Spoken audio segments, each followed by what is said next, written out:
From Kern Government Television, welcome to this week's Kern County Board of Supervisors meeting. Originating from the County Administrative Center, located at 1115 Truxton Avenue in Bakersfield, California. Grounded in ideas, energy, and innovation, Kern County's vision is to be a driving force for the world's fifth largest economy. And our mission is to exceed expectations of the communities we serve, changing the way they feel about government, those who manage it, and the services it provides. Today's Kern County Board of Supervisors meeting will convene momentarily.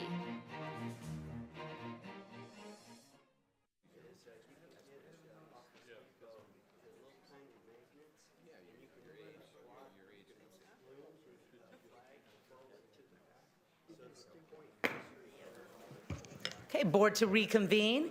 Good morning, everybody. Madam Clerk, can we please call the roll? Supervisor Peters. Here. Supervisor Parlier. Here. Supervisor Flores. Here. Supervisor Couch. Here.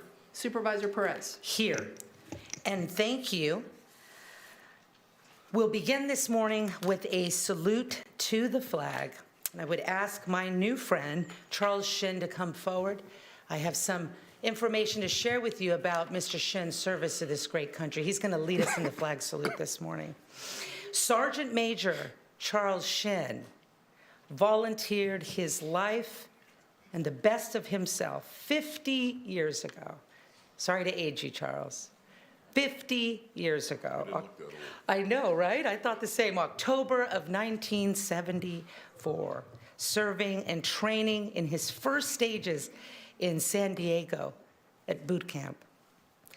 His duty stations of note are so numerous, it is to really be jaw-dropping, but I'm going to share a little with you. Marine Corps Air Ground Combat Training Center, 29 Palms, California, where he was meritoriously promoted to sergeant, served a complete decade at Long Beach Naval Station. Notable units of service, serving as platoon sergeant during Desert Storm, special assignment as first sergeant of hotel company to train with the British Royal Marines in England. His exceptional service, which is literally too much to say this morning, included duty aboard 3 naval amphibious ships, performing amphibious operations in Thailand, in the Mediterranean, and South Korea, airborne operations in Panama, Thailand, Goose Bay, Labrador, Canada, to only mention a few. So many military awards here, it is humbling. My service pales in comparison. That is the truth. My favorite, I think, though, Shin, Marine Corps Good Conduct Medal. I'm not surprised. Global War on Terrorism Service Medal, Royal Thai Army Senior Jump Wings, 3rd class, rifle expert, pistol expert. I could go on and on. Honorably discharged 10 November 2004. Charles, thank you for everything that you have done for this country and what you continue to do for this county. Thank you very much.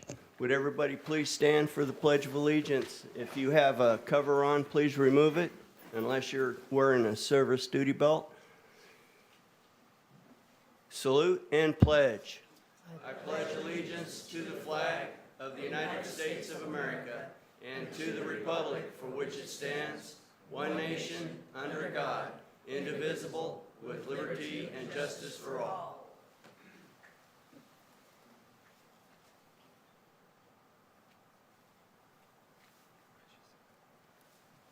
Thank you. Thank you, Mr. Shin.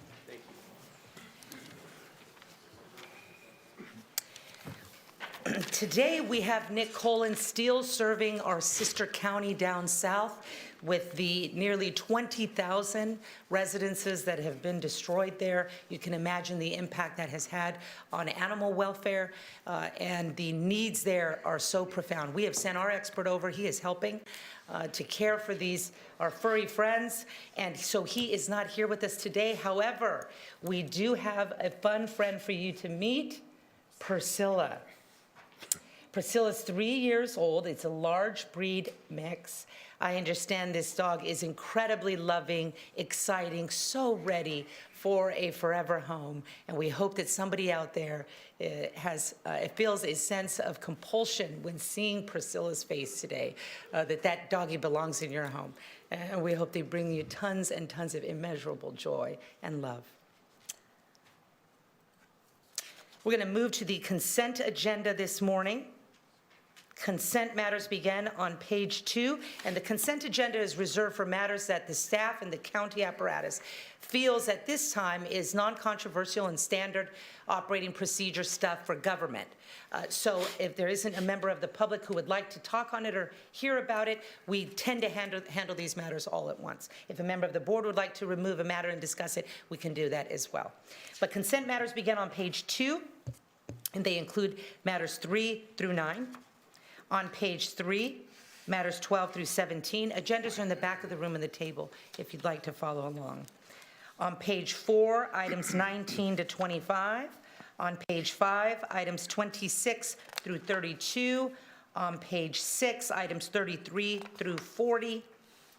Are there any members of the public who would like to make comment on any consent matters today? Okay, members, or my colleagues rather, if you have comment. Motion on consent? We have a motion on consent, Second. and we have a second. Please cast your votes. The motion is approved. All ayes. Okay, thank you.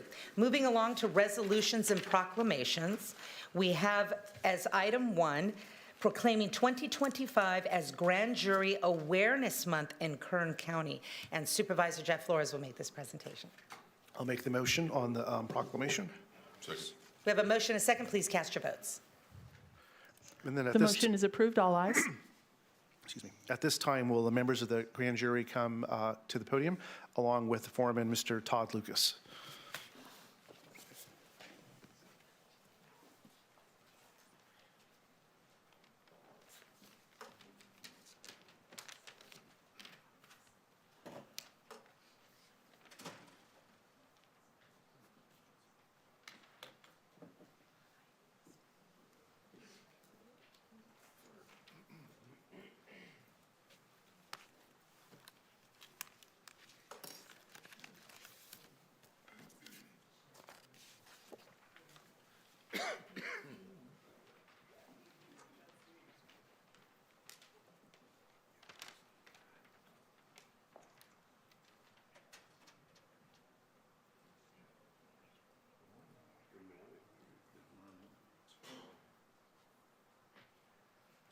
Good morning, members of the board, Madam Chair, and members of the public.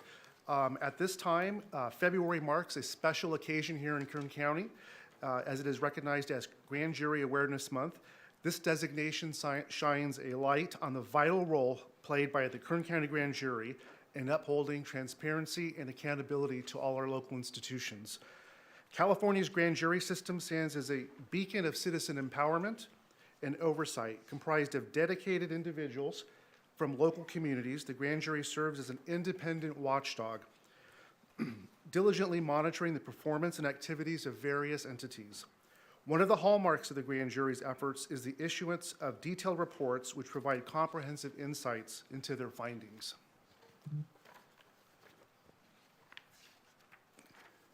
Participating in grand jury service is not only a civic duty, but also a rewarding experience. Any citizen can apply to serve as a California civil grand juror. This experience provides individuals with a unique opportunity to gain a deeper understanding of local government processes. So let us express our gratitude to the members of the grand jury for their unwavering dedication to promoting good government and safeguarding the interest of our community. So at this time, I'd like to present the official proclamation by the Board of Supervisors, dedicating February 2025 as Grand Jury Awareness Month in Kern County, signed by our Honorable Chairman, Supervisor Perez. Congratulations. Sir.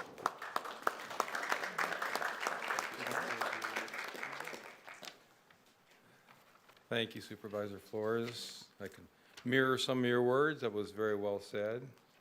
Chairwoman Perez and Supervisors, my name is Todd Lucas, and as the foreman and on behalf of the 2024-2025 Grand Jury, I would like to thank the board for proclaiming February as Grand Jury Awareness Month.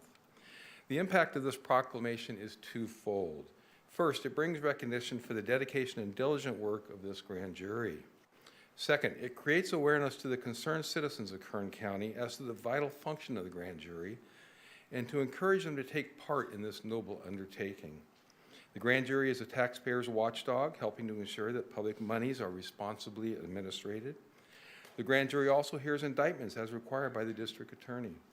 We would encourage anyone interested in serving to go to the Kern County Grand Jury website for details. Again, thank you for bringing awareness to the importance of the grand jury.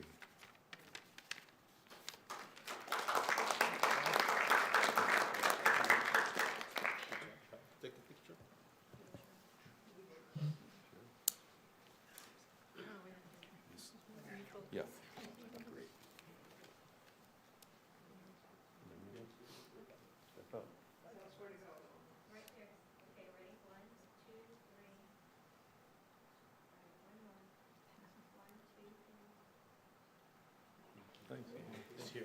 Thank you so much.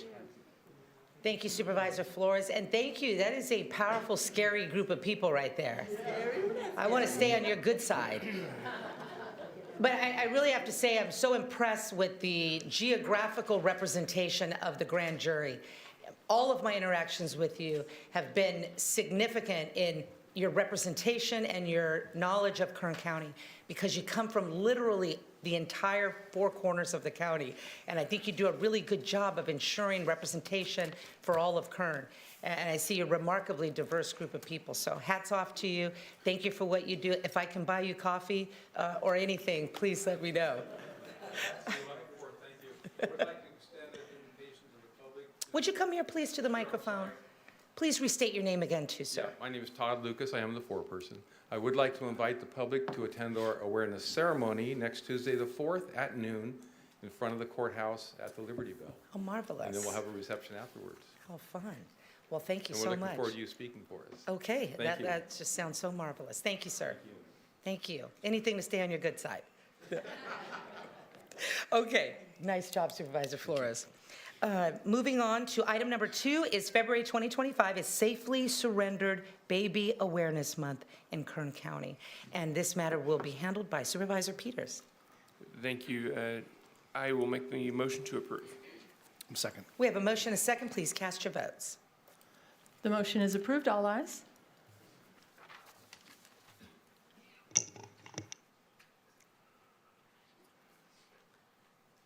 Morning, Lido. Good morning. Hi, good to see you.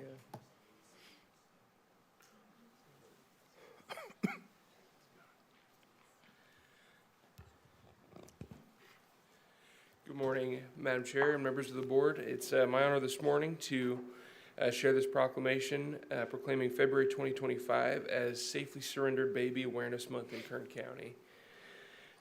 I can't personally imagine being in a position to make that decision, but when a mother is in that decision, or in a place to make that decision, and she selflessly decides to bring that baby into the world and has the courage to recognize that somebody else, another family, might be able to provide more opportunity or a better environment.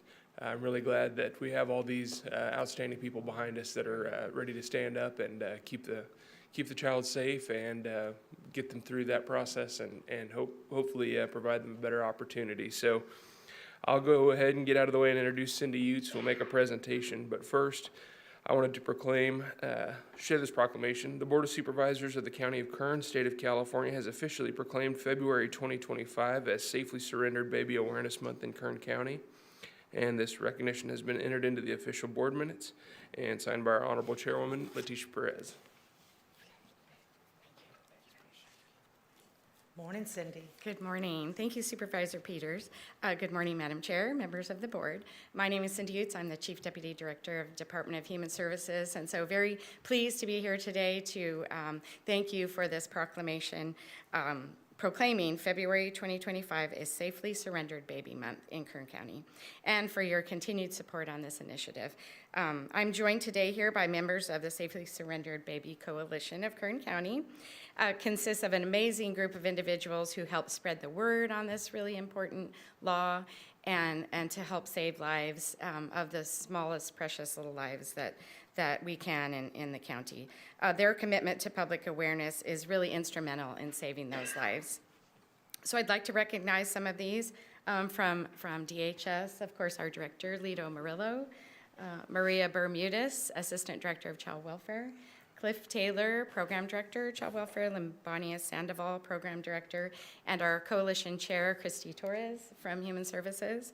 We also have Norma Rhodes of Coyanita Family Services, and the Chief, Kern County Fire Chief, Aaron Duncan of Kern County Fire. Thank you for being here today to support this. We also have other partnering agencies, which include First 5 Kern, Kern County Network for Children, Kern County Public Health, Bakersfield City Fire Department, Adventist Health Hospital, the Kern County Right to Life, Ridgecrest Regional Hospital, Kern Family Healthcare, Clinica Sierra Vista, Dignity Health's Mercy and Memorial Hospitals, and the Bakersfield Pregnancy Center. And thanks to their dedication, the community is really better informed about where and how someone can safely surrender their baby in Kern County. So since 2006, the Department of Human Services has led this coalition to raise awareness about the Safely Surrender Baby law.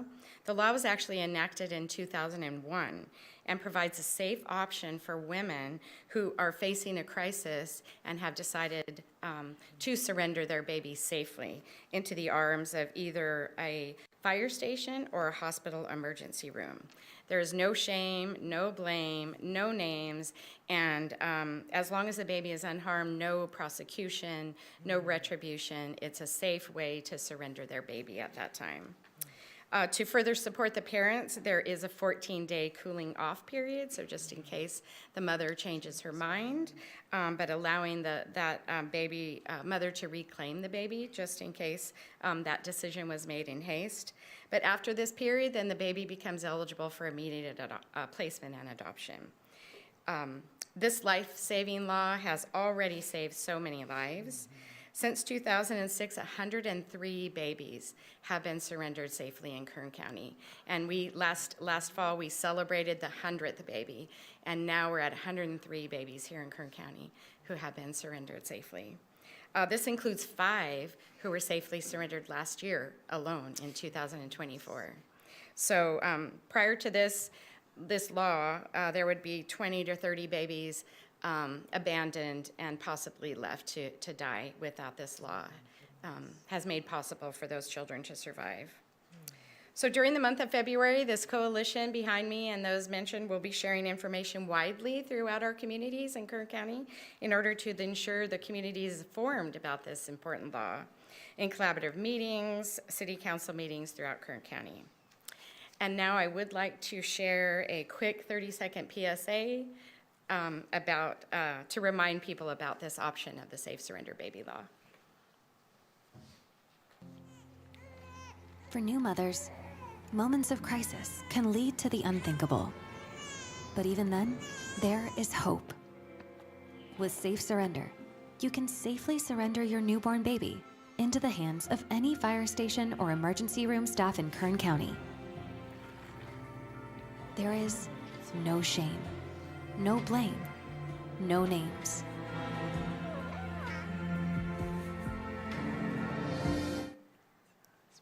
Thank you for that. You can see how easy it is. It can be done. So now I'm honored to invite someone up here to share her personal story about how this happened for her in her life.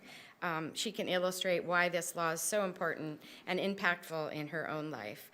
And so I'd like to invite Lucretia Watson up here to share her story.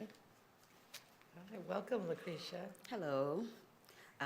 Once again, my name is Lucretia Watson, and in July 13th of 2018, I was at the hospital, and my friend had got into a car accident, and I got a phone call saying that a safe surrender baby was being born, and they asked me did I want to take placement. I was like, sure. They was like, well, she's being born right now, and they told me the hospital. I was like, I'm already here. So they was like, okay, you know, go ahead and go upstairs. She's in the process of being born. They would like for me to bond with her first. So I go upstairs and I wait probably about an hour. And then they come in with this baby, and she's just a little funny looking thing. And I'm like, oh, she's so cute. And so I kept saying, my angel, my angel. And when I named her Maya Angel. So when I got the paperwork, I never met the social worker. And so when I got the paperwork, the social worker named her Charlie Angel. And so I was like, oh, so you was meant to be an angel. So now 6 years later, she's the sassiest, smartest little thing, and I just love her to pieces. Wouldn't be any other way.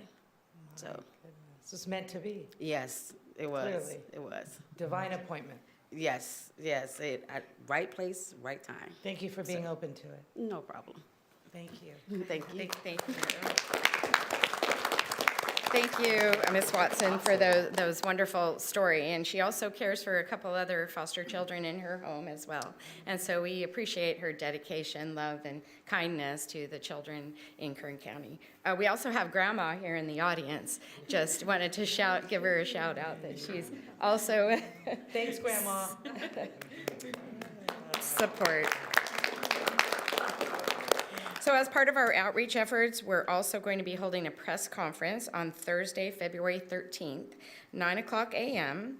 at the Adventist Health Specialty Bakersfield Hospital, which is located at 3001 Select Avenue here in Bakersfield. So I hope people in the public and board members, you'll be able to join us there that day, February 13th at 9 a.m. So thank you for this proclamation. Together, we can all continue to protect and care for the smallest, most vulnerable residents of our community. Thank you. Outstanding work. Absolutely outstanding.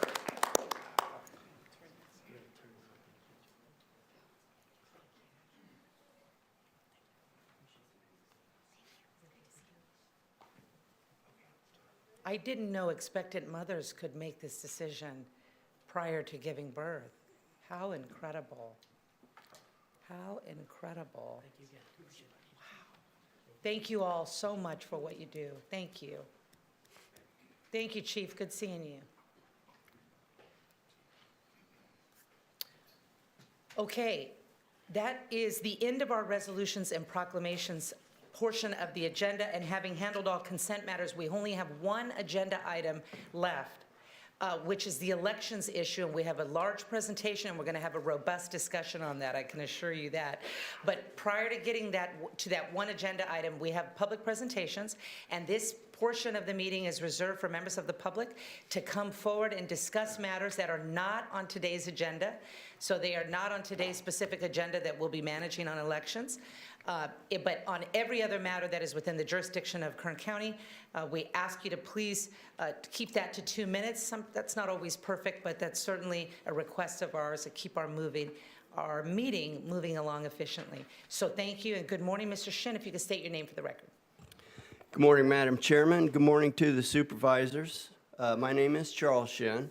I am a retired Marine and a concerned citizen, SHINN. As concerned citizens, we've been coming in front of the Board of Supervisors for roughly 2.5 years. We look at the service we're providing as a entity that provides metrics that should have concern to them with regard to the voter roll. So the latest voter roll data that we attempted to acquire on the 2nd of August of 2024, we've had a couple updates to that, and we're still missing the AV issued not returned portion of the voter roll data and AV issued returned undeliverable, which is probably 60% of the voters on the voter roll. They get ballots, the taxpayers pay for these ballots, and they just either disappear or they return as undeliverable. That information provides metrics that we can help provide to our elections department so we can forecast future removals from the voter roll, so we're not continuing to pay. And also, candidates don't have to run against ghost registrations that aren't active. So that's our contribution. The Elections Code of California, Article 1, access to the voter roll registration. This authorizes any citizen access to the voter rolls for these reasons. This is 19003, record review for any person to conduct an audit of the voter registration lists for election, scholarly, journalistic, political, governmental purposes. Record review includes, but is not limited to, detecting voter registration fraud, evaluating voter registration information accuracy, and evaluating compliance.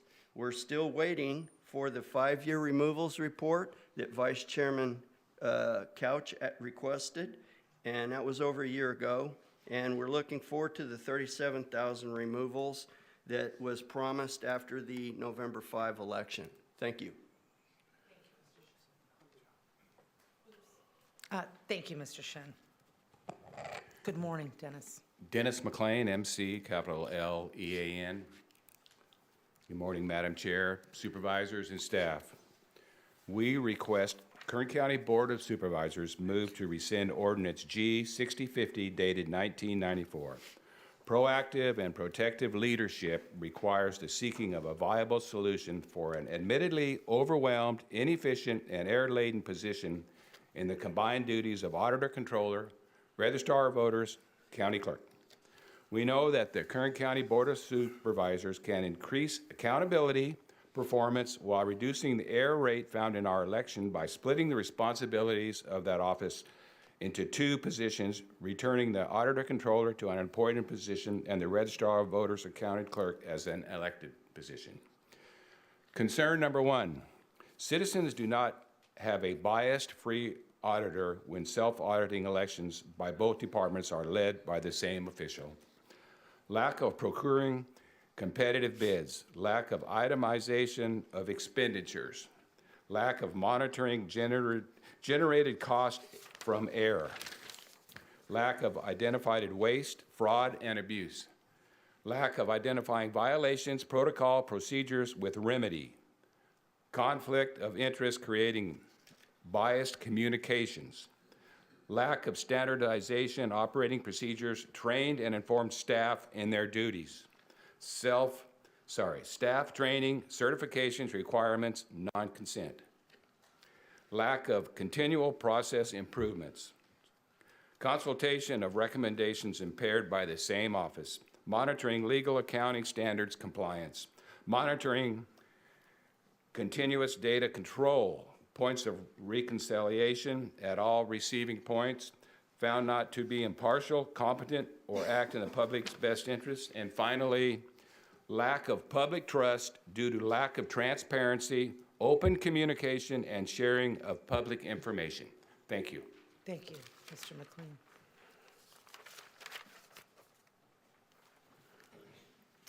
My name is Glenn Clayton. Good morning. Good morning. C-L-A-Y-T-O-N, Madam Chair, Board, staff, thank you.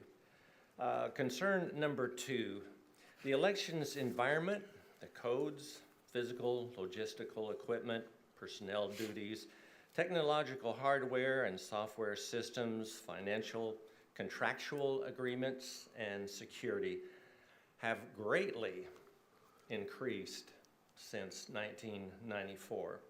Kern County population has doubled. In 1994, we have 597,000, over 597,000. In 2024, we have 910,889. The Kern County registered voters in 1994 were 261,000. In 2024, it was 564,483. The active voter rolls, in 1994, we have voting persons 261,188, and we have, most recently, 2024, 564,483. There are few steps to tally, whereas we vote by mail, that's 12 plus steps to tally the results. The Kern County precincts, as was mentioned before, needs metrics. In 1994, we don't have a amount for the precincts. 2024, we have a total of 821 precincts. In Kern County elections, department staff size, we need precincts back to 1994 and most recent 2024. We need metrics for those that cast ballots in 1994, that's unknown. 2024, that's unknown. The time to tally and report results, in 1994, we had days to report it. In 2024, we have 1 month. Thank you for your time. Thank you, sir.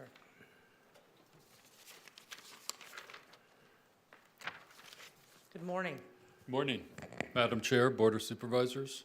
My name is Russell Person, Person, like in people. Our third concern is we experience continual inadequacies and costly errors. Election materials are not mailed in time to voters.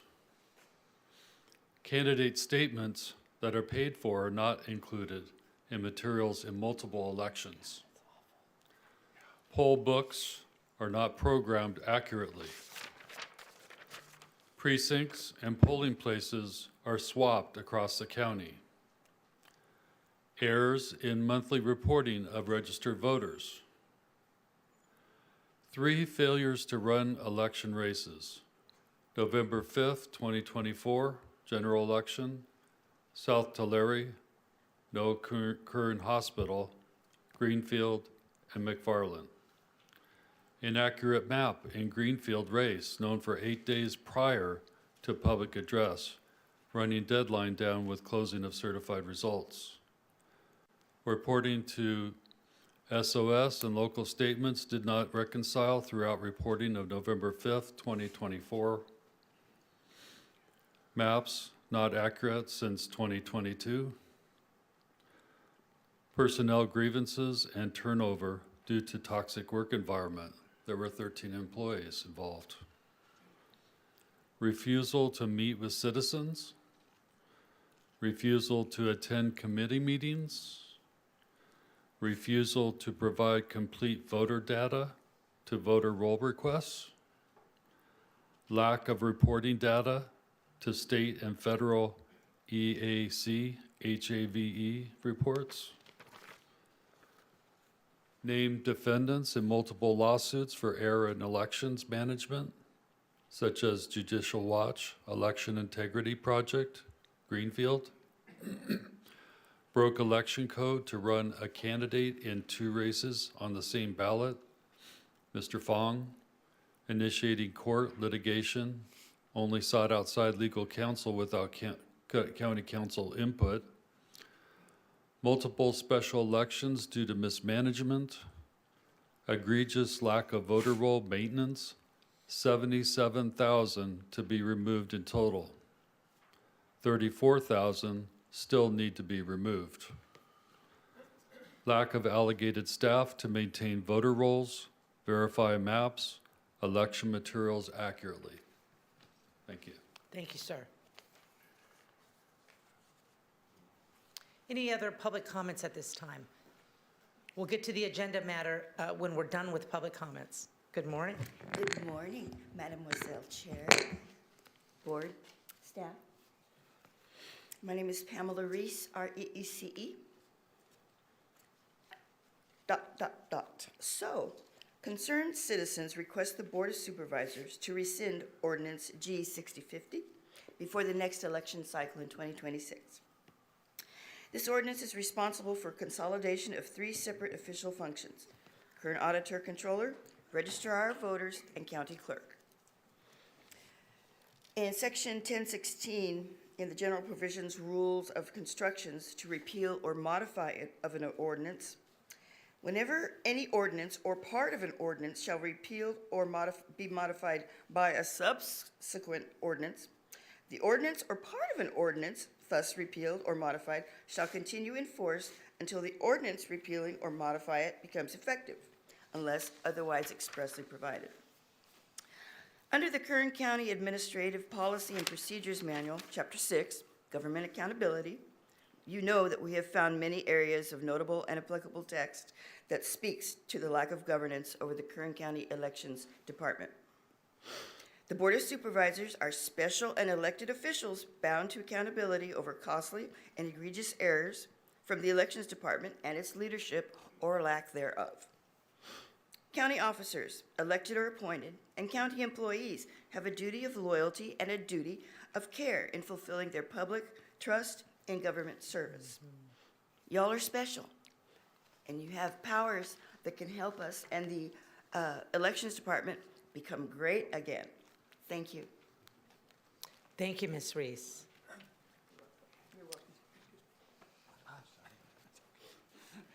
Good morning. Good morning, Madam Chair, Board, staff. My name's Andy Hensel, Hensel, and I'm going to continue where Pamela left off. 602, definitions, audit.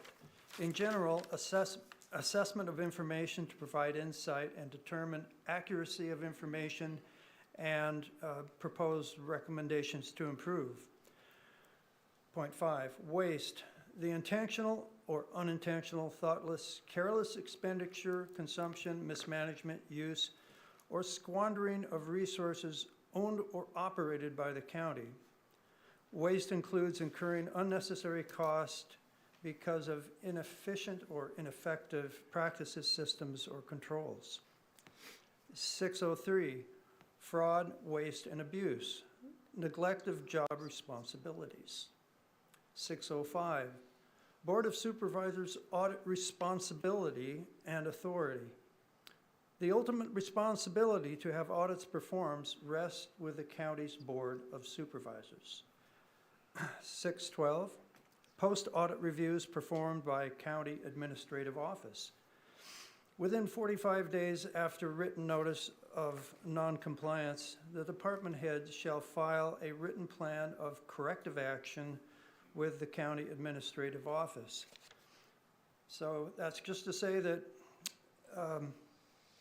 we ask the Election Department to offer transparency and that the Election Department should not audit itself. That's a recipe for disaster. Thank you. Thank you, sir.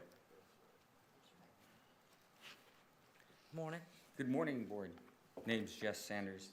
A lot of what I have said, somebody's already said it about the botched elections that have been come through. It's cost millions of dollars to the taxpayer of Kern County, which could go to, like fire department and things like that. Then there's still ongoing, like the Greenfield. Don't know where that's going, but we got the county department suing the county, which wastes money again. This ROV has requested a lot of additional funding on multiple occasions, and we haven't seen any overwhelming improvement in that department. Just money goes out. She herself has stated that she has a lot of hats to wear, and we agree. She has too many hats to wear. Separate the office so that our ROV can have attention on the ROV.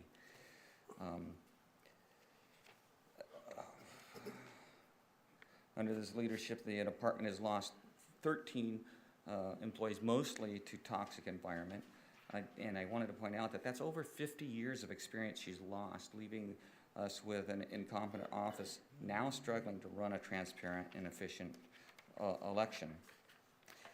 I believe it's in the best interest of the county taxpayers and to separate the office of the ROV from the auditor. I believe this board has the best interest for our county in this manner. Thank you. Thank you, Mr. Sanders. Appreciate your gracious remark as well. I agree with you on that. Good morning. Gosh, I thought that this was public comment, not on items on the agenda. So I guess this is the time we're speaking about this. So. Well, I think it's confusing because the agenda item deals with a very specific set of recommendations that the committee has come to. yes, in theory, it could be, the comments that were made could be attributed to that, but they could also be separate as other just larger general issues of the Elections Division that are not specifically being addressed on the agenda. I know it's confusing, and I'm sorry, I've struggled with it up here for the last few minutes, but it seems that these issues have been fairly expressed. They're stayed within the 2 minutes, so I feel okay about it, but I appreciate your constructive criticism. Not a criticism, I just want to know when I'm supposed to come up. So I guess now is the time. Well, if you're going to talk to the specific requests from the committee, from Supervisor Couch and I, then that matter's about to come up, and we're going to have a very lengthy, robust discussion. Absolutely. So- I appreciate that, but I Okay. think I'll go ahead Okay. along with our other folks Go here. right ahead. Janine Adams, Jeanine, Adams, Adams, Tehachapi. Welcome, Supervisor Parlier. Concerned citizens seem to be giving reasons to replace the current auditor, controller, county clerk. This, there's a way to do that. It's called the election process, and that is already in place. I would suggest that concerned citizens use their votes at the time that this election comes up for this position. This is their remedy. It is not necessary to split out the ROV as a separate elected official. Concerned citizens rightly have noted that there are more voters, more duties for the registrar of voter. However, this does not mean that having a new elected official would be able to better address those issues. The reason that there are issues at the county elections department is that a matter of funding. We need to have the elections department funded so that it can actually do its required duties. It's not a matter of who is in charge, it is a matter of funding. And this board has the obligation to fund the departments. So this, in fact, is something that our board here has jurisdiction over, and we should be concerned about because of all the issues that have been brought up by concerned citizens. Thank you so much. Thank you so much. I appreciate all the input, interest, and concern, and that we have some kind of partnership to address these things, I think is very meaningful. So any other members of the public that would like to discuss matters not on today's agenda, sorta? Anybody? Okay, we're going to close. Thank you so much for all your comment. Thank you for the organization. It's really helpful. We're going to move on to the remaining agenda item today that we've all been waiting for. Oh, I'm sorry. We have board member announcements and reports under item 11. Gentlemen? Oh, Supervisor Peters, and you're punched in. Sorry about that. No Supervisor problem. Peters, you have the floor. Thank you, Madam Chair. I wanted to ask that we adjourn today's meeting in honor of Carver Bowen, who recently passed away. Carver Bowen was the fourth generation rancher of the Carver Bowen Ranch up in Glenville. The ranch was started in the 1870s. I've known Carver and his family since I was a little kid. I've become close friends with his son Jeff and his wife Sheila, as well as their kids, Matt, Pasco, Megan, and Alicia. And now they have their own kids who represent the seventh generation running this ranch.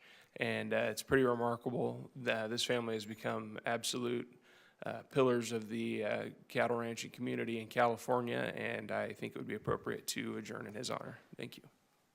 Thank you, Supervisor Peters. So I'm sorry for your loss and the loss to this county. It appears his legacy will carry on strong, which is a good thing. Any other, Supervisor Flores? Thank you. Thank you, Madam Chair. Over the weekend, I want to talk about an event that we had in District 3 in Oildale specifically. We had a big community cleanup with Oildale Community Action Team, with veterans, with churches, with the North High football team. And it was really, really impactful. Go Stars. That's awesome. Very impactful. And I want to commend my colleague. You know, we were passing in the hallway, and he heard about it, and he says, "Oh, I'm going to come join you." And I thought, you know, it was hallway talk. But oh, no, he showed up. Thank you for helping my district on Saturday. And he had a very busy day in Tehachapi and I believe it was Mojave or Cal City, but he took the time and he worked hard. We picked up some really dirty areas, but I just wanted to say thank you, Supervisor Parley. and count me in when you do something in your district so I can help as well. That is awesome. Go ahead, Ms. Reese. I like that. Yeah, it's good vibes. I see Supervisor Couch is punching, but Supervisor Parley, did you want to respond to Supervisor Flores' remarks, or did you want to say something separate? Jeff, it was a pleasure. That community is a great community, and again, it was my pleasure to help you out. And I'd add one other thing.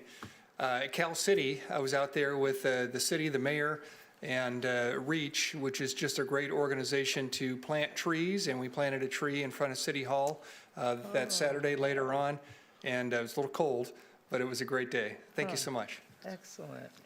Okay, Supervisor Couch. So I'd like to know your schedule whenever you're free. We've got things in the 4th District we can assign you to as well.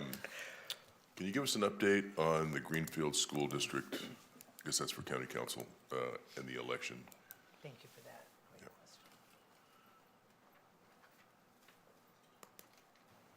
Supervisor Couch, through the chair, may I have just 1 minute? Yeah.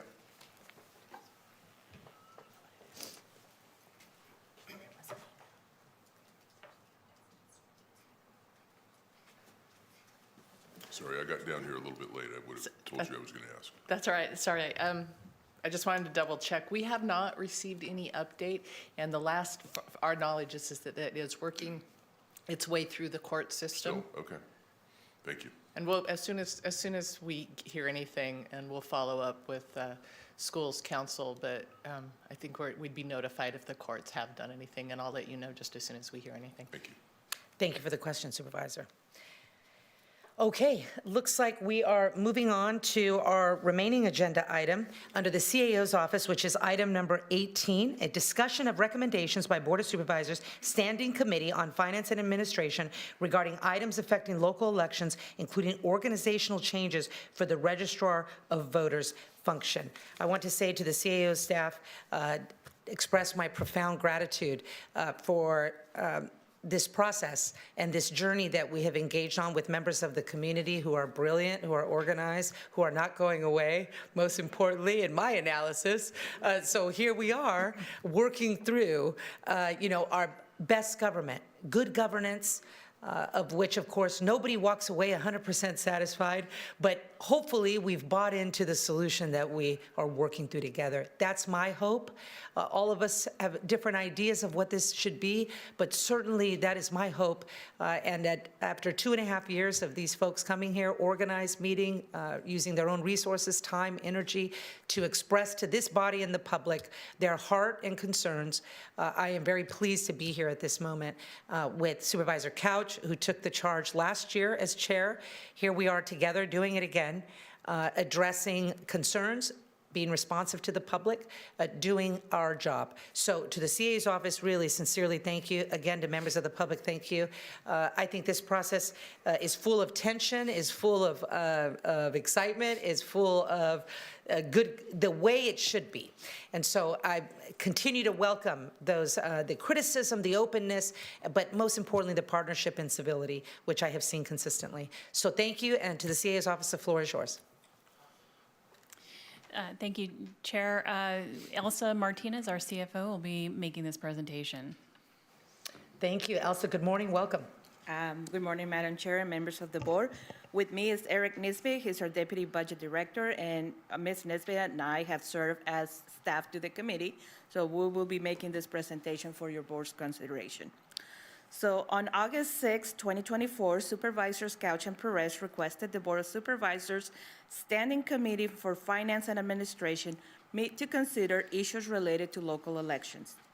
The committee has met 3 times from this September through December, receiving input from members of the public, and at the December 16, 2024 meeting, the committee voted to bring forward recommendations for the full board for consideration. So the committee is recommending your board approve the items listed on the slide for the Auditor, Controller, County Clerk as the local register of voters for process improvements. It is important to remind the public that the auditor controller is an elected position in Kern County. For departments overseen by elected officials, the Board of Supervisors has control over the allocation of positions and budgetary resources, but cannot specifically direct the work of the department. Elected department heads are independently appointed by and accountable to voting public. While your board can make the recommendations to elected department heads on how to conduct business, the department head has the right to act independently regarding such recommendations. Once your board provides the further direction regarding the items listed and the ones you want to pursue, we will work with the elected registrar of voters for further action and consideration.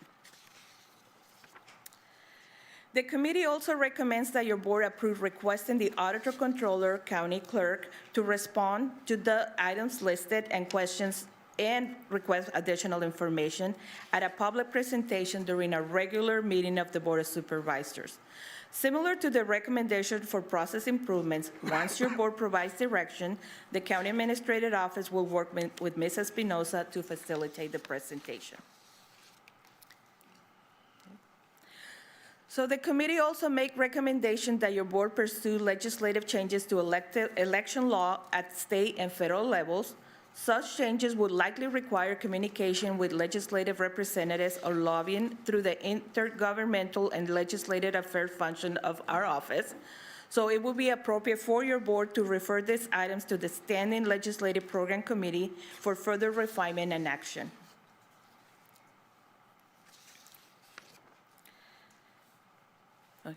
And you're gonna forgive me, I'm gonna start the GIS process, and it is a complicated process, so feel free to stop me at any point if you have questions. Keep in mind, I am not an expert, I just have enough information to provide your board with a presentation.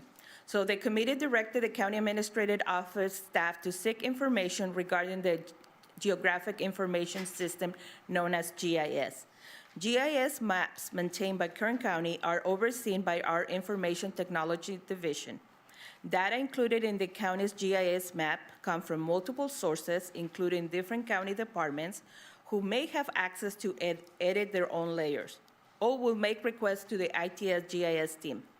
After consulting with the election division, we obtained the following information. The process of creating boundaries and updating precinct information is a complicated manual process. First, district boundaries are provided by the applicable body overseeing the type of district. For example, a school district provides their own district information to the election division, which became even a more complicated process when the school districts were required to adopt district area boundaries for elections. Most districts will contain many precincts, and both sets of data must be aligned both in the county GIS system and the elections division's electronic information management system. So when receiving a new map or GIS shapefile for boundary changes from a district, the election division will cross-reference the new boundaries to the existing precincts. If existing precincts boundaries are not aligned with the new district boundaries, the election division may need to edit existing precincts, consolidate, or create new precincts to align with the new boundaries. Information on addresses within those districts would then need to be updated in the election division system.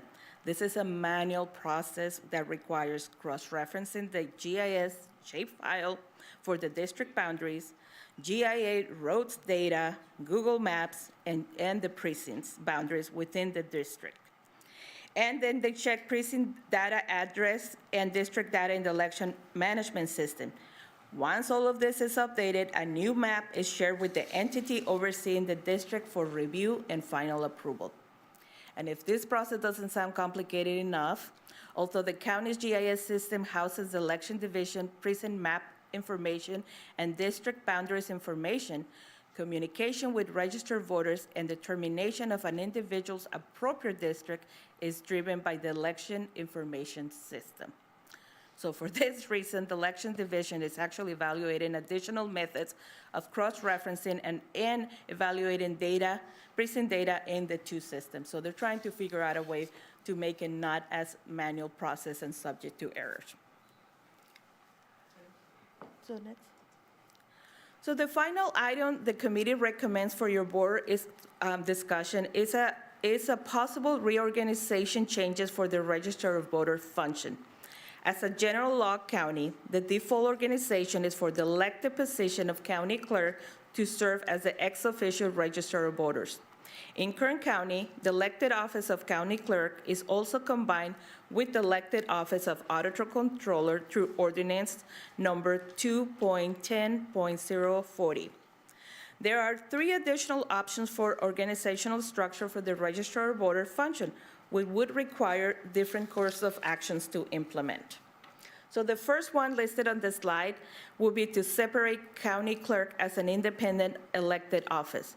This is probably the easiest option to implement.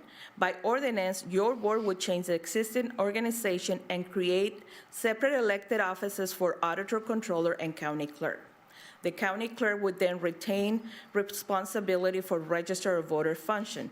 This option requires direction to county council to update county ordinance for your board's consideration. And keep in mind there's specific timelines that each one of these options need to adhere. For example, an ordinance must be adopted and have, and there's a 30, it can be enacted and then there's a 30-day waiting period. The second option would be to establish county clerk as an appointed department head. While this option could also separate the offices of auditor, controller, and county clerk, it would further change county clerk to an appointed department head that reports to your board. Changing the county clerk from an elected office to an appointed position would require a ballot measure and approval by the county voters. This option is a multi-step and one with the most complexity to implement. This requires direction to county council to draft a ballot measure for your board consideration and the public's consideration. The third option is for your board to create a separate appointed Register of Voters position. This option would create a new Register of Voters position separate from county clerk that would serve as a department head appointed by your board. This would require legislative action to amend Government Code Section 26802.5 to include Kern County in the list of counties with the ability to appoint a Register of Voters independent from the county clerk function. Your board would then establish would then use an ordinance to appoint the Register of Voters position, and would then separate the auditor controller from separate the Register of Voters from the auditor controller. And this option requires our office to pursue legislative changes at the state level. One item that is not listed is the option of maintaining the status quo. However, it is important to note that California's election process has become increasingly complex due to many factors. Mail-in ballots, while increasing accessibility, extended the voting counting period, leading to delays in finalizing election results. Signature verification, while extension for election integrity, adds additional work and time required to process and count votes. The ballot complexity and lengthy ballots that includes many and sometimes competing propositions can lead to increased time for election officers to count. Voter turnout and engagement is also complex. Despite efforts to increase voter engagement, turnout can fluctuate, and even the resignation of our elected officials create complexity, additional work, and cost that requires ongoing efforts to balance efficiency and security in the election process. Changing the organization of the Register of Voters is not a reflection on this existing Register of Voters or the very talented and capable election workers, but a necessary change to address an increasingly complex process. While errors will not be eliminated by having a Register of Voters under any of the 3 options, what this option would provide is a dedicated person to address a very complex process. And as your fiscal officer for the county, I have to remind you that just as important as a function is the auditor controller. Similar to the Register of Voters, this function requires a dedicated person. We are currently implementing a new financial system that requires knowledge and a dedicated staff to ensure the system will work accurately. So it is also important to note that changes would not be effected until the conclusion of the incumbent Auditor Controller County Clerk current term in January 2027, as removing or modifying responsibilities of an elected office post-election will be considered disenfranchisement of the public. So your board, today what we're asking from your board is to consider the recommendations and provide us direction in each one of the lists that we outlined in the presentation and the options for the reorganization. So this concludes my prepared remarks, and I would be happy to answer any questions. Elsa, thank you. Complicated is correct. So we're going to work through this, okay? Whatever confusions or lack of clarity that exists, for me primarily, we're going to work through that with our county council this morning. So thank you for that excellent presentation. I'm going to ask my colleagues if they have any specific questions at this time. If not, I'm going to go to the public. Chris, did you want to? No, ma'am. I see nobody punched in. Okay. So let's go, Kathy, to the public. Or is there any other staff recommendation or staff comments you'd like to make at this time, CAO, or council, anything that you'd like to add on to that presentation? No, got it. Okay, members of the public? I'm sorry? Oh, thank you so much, Supervisor. I understand Amy is here as well? Is that correct? Right, okay, excellent. Welcome, good to see you. Well, good morning again. Good morning again. I would just like to give council an update on the Greenfield School District. Oh, okay.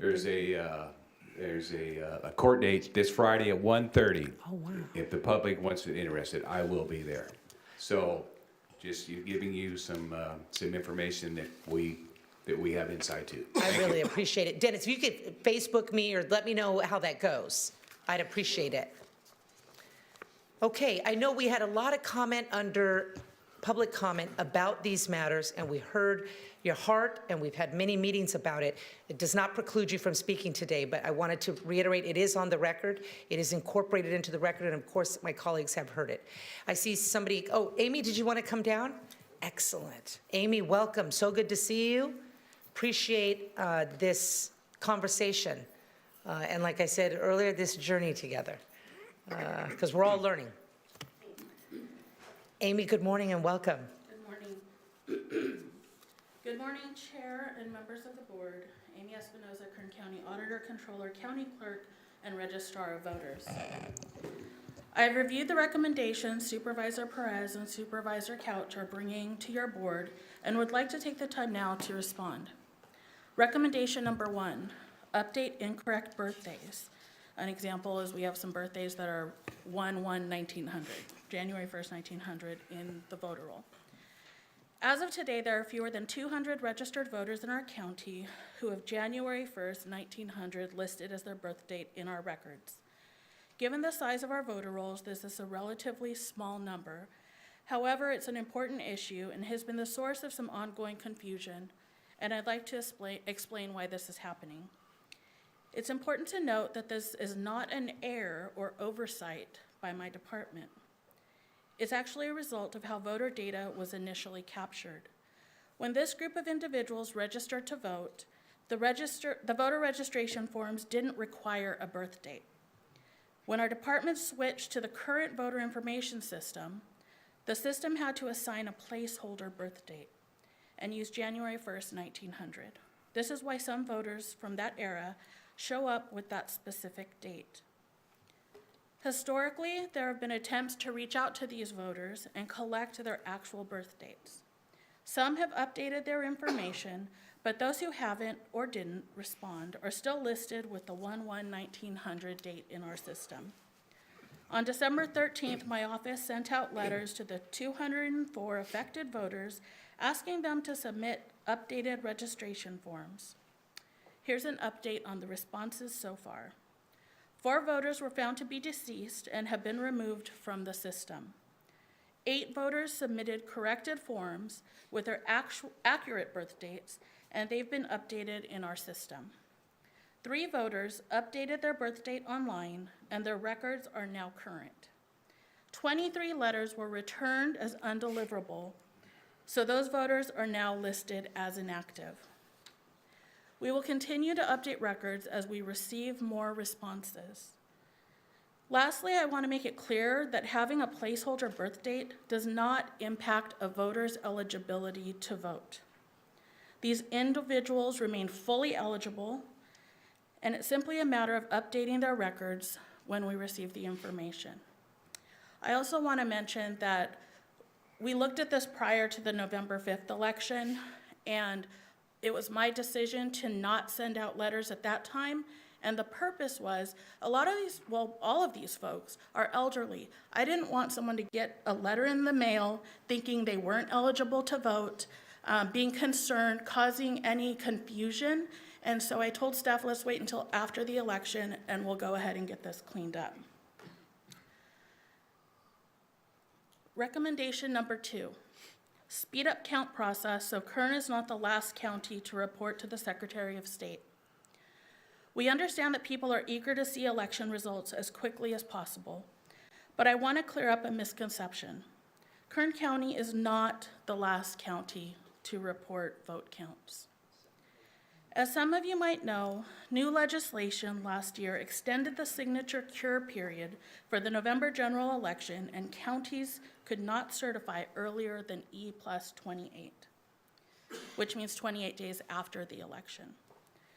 My staff works hard to get information out to the public as fast as we can, but we also have to follow the law and make sure that voters have the chance to resolve issues like signature cures so that their votes are counted. I can assure you that my office has always met the state's mandated certification deadlines. Recommendation number 3, reconciliation of ballot counts at every collection point. Examples are count at drop box, mail drop, etc. Allowing ballots to be counted directly from drop boxes would actually compromise the chain of custody, and it could put our staff and volunteers at risk. There are strict state rules that dictate ballot collection and handling. In the month leading up to the election, we send teams of 3 to collect the ballots from our drop boxes throughout Kern County.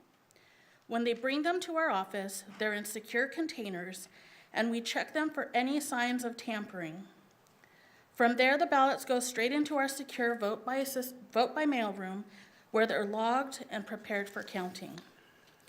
On election night, teams of 2 people empty the drop boxes and bring the ballots back to the office.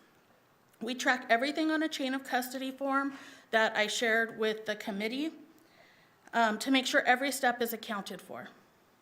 Ballots that come through the mail are sorted and organized before being run through the machines for counting. The system is designed to protect the integrity of the election and make sure everything is handled according to state regulations.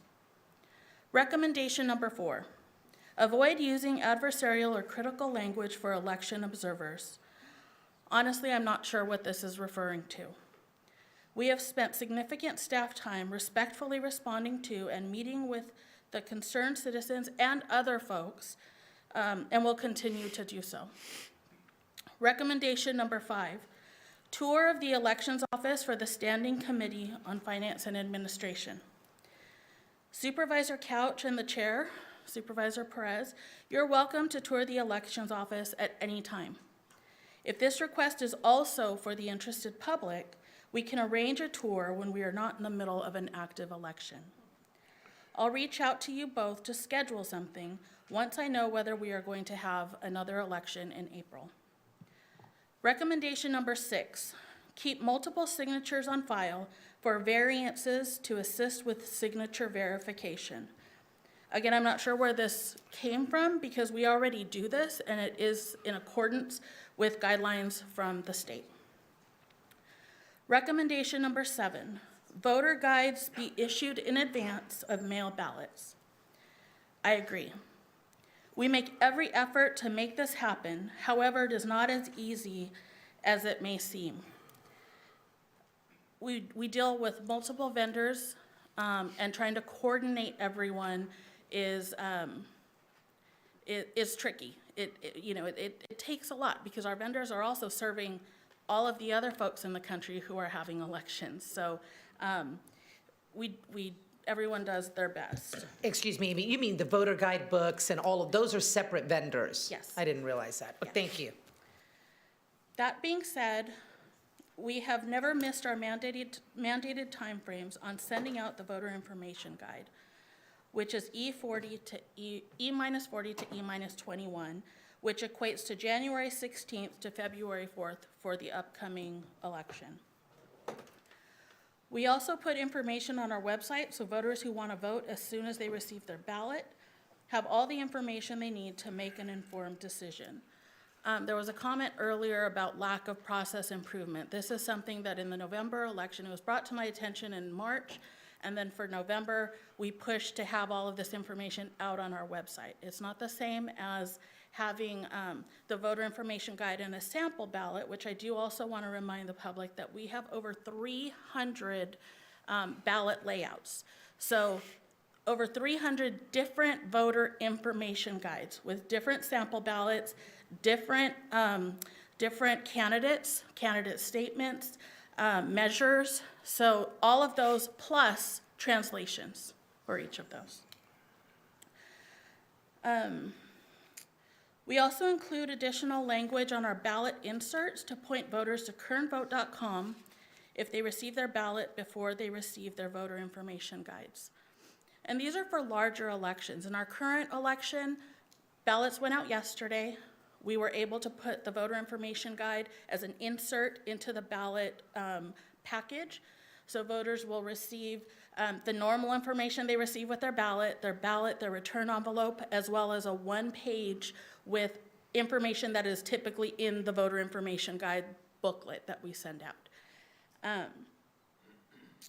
But it's a very small election. It's easy to take one page and fold it and insert it, not so easy to take a 50-page booklet, fold it, and insert it. Recommendation number 8, immediate removal of non-eligible individuals from rolls. We are constantly updating the voter file and remove individuals as quickly as permissible by law. My office has been working to clean up a backlog in eligible cancellations, but we have to work around election blackout periods and adhere to state procedures. We removed 34,617 change of address voters on August 5th, 2024, and another 30,510 are in the queue to be canceled on February 12th, unless they contact our office. We have updated processes to ensure this is done after each federal general election going forward. Recommendation number 9, allow public observers to ride along with staff for drop box collections. This is something I will have to look further into. I have to take into consideration the liability to the county, and then also the security and safety of my staff. Recommendation number 10, review of electoral maps for accuracy. Maps are constantly being reviewed and updated as necessary. We have proofed the map for the upcoming election and are exploring the most efficient way to proof the rest. It is important to keep in mind that there are different maps for every federal office, state office, city office, school office, special district office, and all of them intersect over each other. Proofing all these maps will take a considerable amount of time to complete. And I want to make the point that we do proof these as we are making updates. The proofing I'm talking about is to review all of our maps, to have that added level of assurance and just making sure that everything is where it is supposed to be. I have spoken to County IT to explore solutions where we may be able to use technology to assist in this effort. The item before you also requests that I provide a presentation at a regular meeting. I have tried to address your questions today, your recommendations today, so I do not know that another presentation on these recommendations is necessary. I have also prepared responses to the additional 5 questions listed in the board letter. Question number 1, why is Election Administrative and Voting Survey, or EVES, data not completely reported? For Kern County, we only report actual data. Not every field has data to report. For example, there is a field to enter registration transactions received through an automatic registration program. In California, we do not have an automatic registration program, so we report 0 in that field.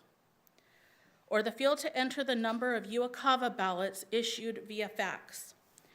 We do not issue ballots by fax to our uniformed and overseas citizens, so that field is also 0. Question number 2, how are deaths checked and removed from the voter roll? What is the process for notification? We receive electronic notifications from the state and the Department of Public Health. Once staff receive these, they update the registration to cancel the deceased voter. We also receive hard copies of requests from family and/or friends to remove deceased voters from the voter file. Once those are reviewed and confirmed, staff updates the registration to cancel the deceased voter. Question number 3, how are incorrect addresses removed from the voter roll? I do not know what is meant by incorrect addresses. That is not a defined term in the elections code. The addresses in our voter registration system are correct and valid. Otherwise, we could not have been able to set them up. If this refers to voters who receive mail at addresses that they are not residing at anymore, then we have several processes to update those or remove the voter if it is determined that they are no longer qualified to vote in Kern County. These updates occur on a daily basis. Question number 4, what is the process to review maps and changes in electoral boundaries for accuracy of rolls? Ms. Martinez gave an explanation of that. We had a meeting and went through the process of that, and it's also on page 3 of your staff report at the bottom, and it has a good high-level explanation of what goes into updating those maps. Question number 5, what is the training process for elections department staff? Our training is very similar to many other county departments. It includes a combination of reading policies and procedures, as well as on-the-job training like shadowing more experienced employees or independent performance with review by a supervisor.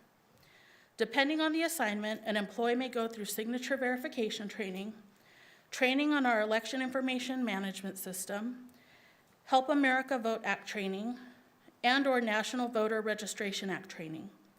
Staff also attend training to obtain the California Professional Election Administrator credential, as well as training to obtain the Certified Elections Registration Administrator certification. With such a small staff, we do a lot of internal cross-training as well. The large number of elections in 2024 provided staff with many opportunities to practice and to gain significant experience. Before I conclude my comments, I want to take a moment to thank your board for extending the contract with our voting system vendor through the end of 2025, as it also allowed my staff the opportunity to run through a mock election in 2023, which contributed to us being able to keep up with the incredible demand of 2024. This concludes my comments. Amy, thank you. I myself have learned so much in that presentation, but I just really appreciate the manner in which you've come here and are giving answers. And again, working through this together. I really appreciate you.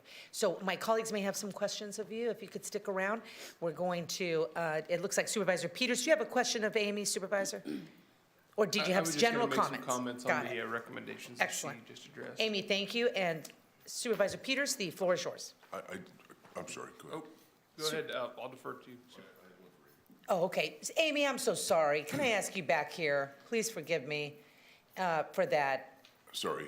Supervisor Peters, we'll get to you in a moment, but Supervisor Couch has The specific report that Mr. Shin asked me for, that I asked you for, so again this morning he said he hasn't received. Is that the EVAS? I don't believe so. I believe it's the deletes, the changes in the voter roll. The 5-year removal. the 5-year, and I had staff working on that 2 weeks ago when I did discuss it with him. I haven't had a chance to go through and review that, but we have it, and I'll be providing that. Okay. Thank you. Thank you, Supervisor Couch. Supervisor Peters. Thank you. First off, I want to thank my colleagues for being on this committee and working with members of the public here to try and address some of these concerns. And thank you to the members of the public for sharing these concerns and bringing things to the attention of the board. I'll have some more comments later on recommendations, but just on this initial list of recommendations, I did want to share just a couple thoughts. I agree with most of the recommendations on here personally. I did have concerns with the counting of ballots at collection points and allowing observers to ride along with staff. Personally, I think that creates liability issues. It creates issues for security. I don't know how much the risk is increased of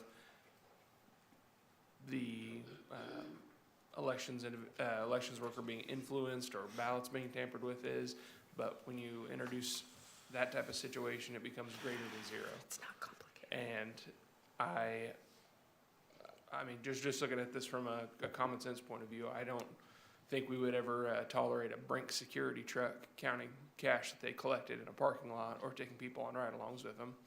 And our votes and our ballots are, just as precious, if not more. So I don't know what the underlying concerns were that prompted these suggestions, but maybe we could look at other solutions to that. I would definitely like to hear them, but those are my thoughts on that. And lastly, the voter guides issue. I understand, Ms. Espinoza, that is a Herculean job getting those out, but especially considering how much candidates pay for the statements in there to inform the voters, for how many vote by mail individuals we have in the county, it's critical that we get that information to them as soon as possible. And so whatever that is, maybe there's another vendor we can look at, maybe it's going to be more costly. Maybe, I don't know what the answer is, but I do want to stress how important that is to me personally and how much I've heard from the public that that's an issue. And then if it's with your indulgence, Madam Chair, I wanted to ask Mr. Shin to make a couple remarks. It looks like he had some thoughts on my comments. Thank you, Supervisor Peters. Please state your name, sir. Yes, I am Charles Shin, concerned citizen. Supervisor Peters, through the chair, the issue of right along with, or at least knowing what the schedule would be for pickup at the ballot at the drop box locations was because we were initially asking for cameras that would record remotely so that the citizenry could see, 24/7, who's putting stuff in the drop boxes, how many, folks are making multiple trips at drop boxes, things like that. We found out that when the purchase was made for these cameras, that somehow we purchased the cameras that absolutely can't record anything. So we were trying to come up with another resolution so that we could at least have some eyes on Dropbox locations and extracting ballots. And the point of counting ballots could happen inside the van. I'm assuming they probably use a van when they pick up ballots, and that's only so that there's specific points of double checking exact numbers all the way down until the ballots arrive at the elections department, where they should probably be counted or audited again. Understood. Thank you for clarifying. Thank you, sir. Oh, interesting. Okay, Mr. Shin, thank you. And that's unusual back and forth, but I so appreciate Supervisor Peters, you're calling Mr. Shin up and us substantively moving through these together. I was so pleased to hear from Amy that we are going to schedule a tour with Supervisor Couch and myself, and hopefully a good representation of our group. I don't know what that looks like, but I suspect that is going to go a long way, and that is going to help us address some of these other issues. I think that's a really good first step. But Supervisor Peters, I really appreciate your remarks on some of the concerns associated with that we have to take very seriously. I know our own clerk is very experienced with gathering ballots at Cal State. Is that correct? You have insight to offer? Please do. Turn my mic on. Madam Chair, members of the board, I did participate on November 5th. I and one of my staff members volunteered to pick up ballots at Cal State Bakersfield. There is no van. You have the choice to, you can use a county vehicle, which would be a car. I chose to use my own personal vehicle. You have to both people have to ride in the same vehicle. Personally, I would not want a stranger riding along in my vehicle. When we got to the drop box, we had an observer there from Cal State Bakersfield. She's a professor, and she met us there, so she was there as an observer. That drop box had ballots removed a few hours earlier. And when we opened that drop box, there were thousands of ballots. I was shocked. A lot of people voted at that ballot drop box. At Cal State, I did not expect that. At Cal that. State. So at 8 o'clock, we declared that the polls were closed. We had one girl at 7:45 running, and I yelled out to her, "Run, run, it's 7:45." And she made it in time and put her ballot in the box. About 5 minutes later, we had a person come up, and we had to turn them away because the polls were closed. Those are the rules. So those were the rules. We followed the rules. Precisely. But when we opened that ballot box, and it took us quite a while to empty the ballot box into the secure boxes. This whole chain of command is very important. Had we needed to reconcile or count how many ballots there were, we would have been hours out there. We had no table, we had no chairs. So the idea that you would reconcile ballots from a ballot box would just slow the whole process.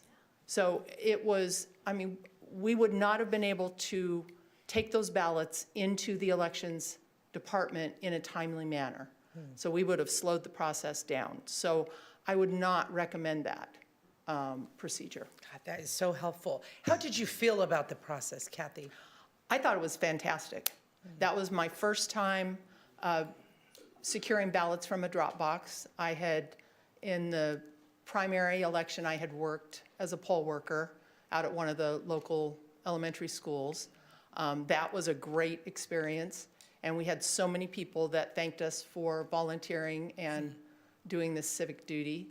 We had an observer from the state come in, and we spent time with her about the process. My experience has been very good with the training that I received from elections, the ability on election day to contact someone in elections if we had questions or concerns. And the drop box pickup was very convenient, not only for people dropping off ballots, and that box is super secure. It's not going anywhere, and nobody's going to break into it. Unless they blow it up somehow. Sure. But the whole process, I thought, was excellent. And those people that were there observing and chatting with them, while we were collecting ballots, it it was a great experience, and I wish more people would volunteer to help out with elections, because you do learn a lot, and it is a civic duty, and when you're done, you feel like you've accomplished something. So, You feel very American. absolutely. I want to state for the record, particularly Shen, until a few moments ago, I was unaware that Kathy Kraus had engaged in any of that. She turned around and mentioned it to me, which shocked me. Kathy, if you would state for the record, we have not had that conversation before. I mean, that looks quite orchestrated, but I'm surprised myself because I was unaware of that information until moments ago. Kathy, thank you for sharing that. That is really enlightening to me. I'm sure to my colleagues who know you and trust you. We know who you are. We know your character. That is profound testimony. It is relevant. I hope that's been a little bit helpful. As we're working through this, you know, lots of progress to be made, lots of things we need to do, but that was really helpful. I appreciate it. Can I ask Supervisor, okay, so Supervisor Peters, are you done for now? I know you had ideas on recommendations. Supervisor Flores. Thank you. So I know we're kind of early on so far. This is some initial observations on the presentation. First, I'd like to thank Supervisor Dave Couch and Supervisor Perez, one, for making the referral to establish the election committee, two, for your service, your diligence, and three, for the public for participating as well. These are some very good ideas. I also want to thank Amy Espinoza, who went line by line, explaining that some of them are already in the process, some of them she doesn't control. But just if I may, and again, these are just recommendations. Our board can't instill any of these on here, but I am interested in optimizing elections, improving elections. Every department in our county can benefit from organizational improvement. It's not done in the spirit of doubt. It's done in the spirit of cooperation and to empower and have the best elections department possible. So echoing Supervisor Peters, I know that by statute, the department has issued the voting guides legally in time, but we really do have to do it before people receive their ballots, because people are paying the fee, they're late, they're not educated as well. So every effort has to be made to get those on time. I know people, I've had delay, I know others had delay, I know others that have paid it and have received nothing. So we've got to do better on that front. Also, thank you for the removal of the rolls, 34,000 ineligible voters. That's a big step. That's a big first step. So that's an iterative process that's going to continue, and just take these recommendations in the spirit that they're given, which is just to benefit elections. And then where our board can weigh in is on the organizational improvements at the end of the presentation, which at that time, when it's appropriate, I'll weigh in. Thank you. Thank you, Supervisor Flores. Supervisor Parlier. Thank you, Madam Chair, and I agree with Supervisor Flores and compliment you both on the hard work on that committee. I know it was a lot, and again, my appreciation. Philip, you made a comment regarding item 3, and I agree. Now, I retired from a statewide law enforcement agency, and I was out of the Los Angeles office for a while, and sometimes you'd have to take evidence up to, let's say, Sacramento. And the clean chain of custody was just so important, and to have that proper process. Now, to reconcile in the field ballots, I think would break that chain possibly and open a whole new, basket of worms. Maybe it's not perfect, but again, I think it's the cleanest process to maintain that chain of custody. So I concur with your comments. Thank you. As do I. Thank you, Supervisor Parlier. Supervisor Couch. Thank you. Ms. Espinoza, I have a couple of more questions and then some other comments. Could you come to the podium, please? Thank you. I'll get started on your way down, and I'll start with again, item 3, which was the reconciliation, as Mr. Shin said, was in response to the fact that there were cameras put there that really were of no use. So I'll jump to item 6, which you said you already do. So this is the keeping multiple signatures on file. Is there a rule or a law on how many you can keep on file, or where they can come from? Like, do you have to have one from the DMV, but not another from the DMV? Do you have to have one only that if they've come into your office to sign We a have form? to have the signatures that were submitted with their voter registration, whether that be from DMV or filling out a registration form. We have also, we also keep signatures, particularly for folks as they age, and we can tell that a signature, we look for identifying marks. And when it's clear that a signature is changing a little bit, they maybe have a very stylized letter in there, slant. There's no limit on the the- number you can keep, or by? No, I'd have to check with my vendor, but I've gone in there and I've seen 10 signatures. Okay. So there are very many, but we don't put in every single signature that comes in. I mean, unless it's a registration, every single one of those. But as far as like in my example of if we notice the signature changing, that's in that history.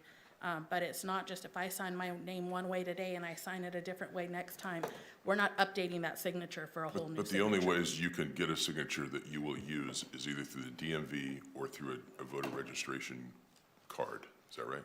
Correct, and that change is a reference. Okay.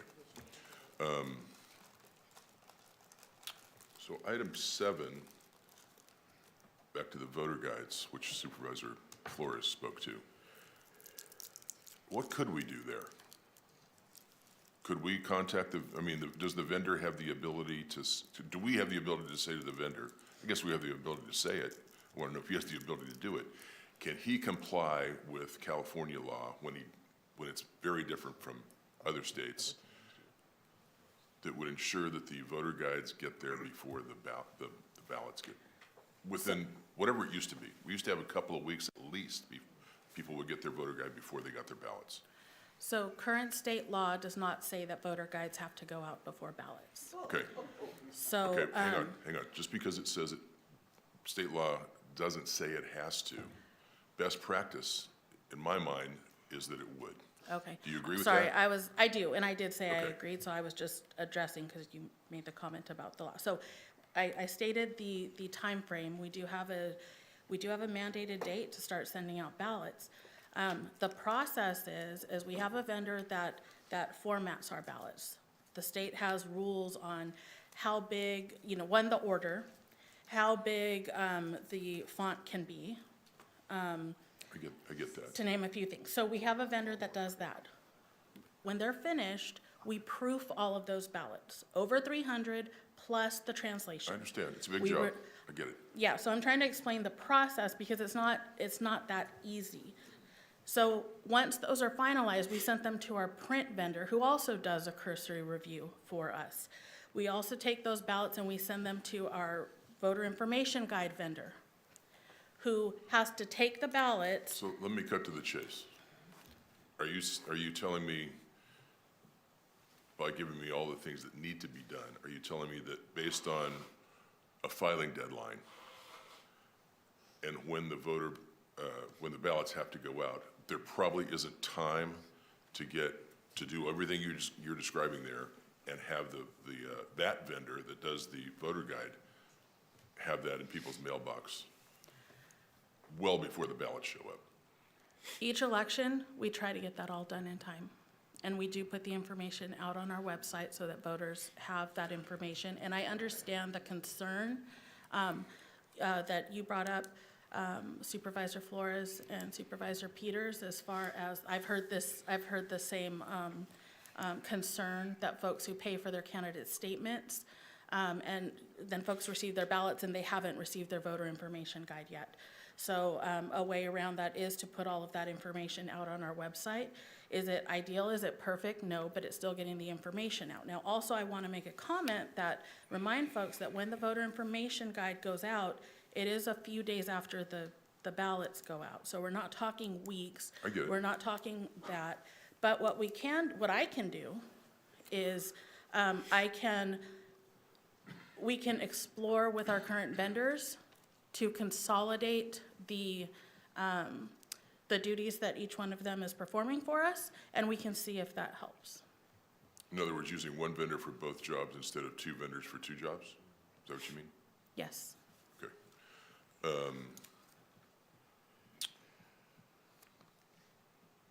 Can we charge less or maybe nothing at all for a candidate to choose just to put their ballot statement online but not have it mailed? I'd have to go back and double check, but I don't believe there is a cost to put it online. It's only if it's in print. So we already do that.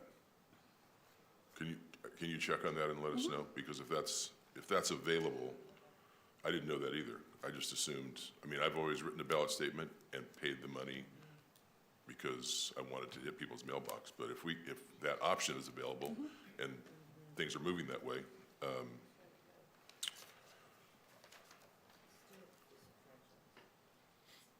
you made a comment about you didn't really know what we meant by, and we were probably inarticulate when we said how are incorrect addresses removed. So let me try what I think we were trying to say there, and the front row folks can nod if I'm yes or no, if I'm right or wrong about this. I personally know that people live at an address and they've gotten ballots addressed to that address to a person that doesn't live at that address. And they've turned them in, but they continue to get ballots sent to that address. That's what I think we're talking about, where multiple times. So describe for us either how that process is, how that issue was dealt with, or why it takes multiple times, multiple elections, let's say, for that voter to be removed when they don't live there anymore. Well, I did, I think, clarify, because that's what I thought was meant by that. So in my comments, I did address exactly what you explained as far as what I thought it was, is someone receiving a ballot for someone who no longer lives there. And again, there are rules, laws, guidance around how we remove people. One big help to our office would be that folks who receive those, instead of ripping them up and throwing them away, return them to our office with a does not live here anymore. And then we can start our process of confirming that that person actually doesn't live there. That's what so what has to happen, because that has happened, where people return it to the office, but then 2 years goes by and they get another ballot. So they should expect that to happen for them to get another ballot in 2 years, because it takes X amount of months or years or whatever to get off. No? So in that instance in particular, if someone sends something back to our office, we are required by law to send what's called an 8D2 card to say, hey, we've been notified that you're no longer at this address. Notify us if you are. It goes to the same address you have that they just got, right? Yes. Okay. So when we receive that back, then we make them inactive. We can make them inactive. And then there is this NVRA issue that has been before your board here, where we have to wait for the 2 federal elections before we can remove But if you send someone. that to my address and it's not it's addressed to the person that doesn't live there anymore, it has to be sent back to you?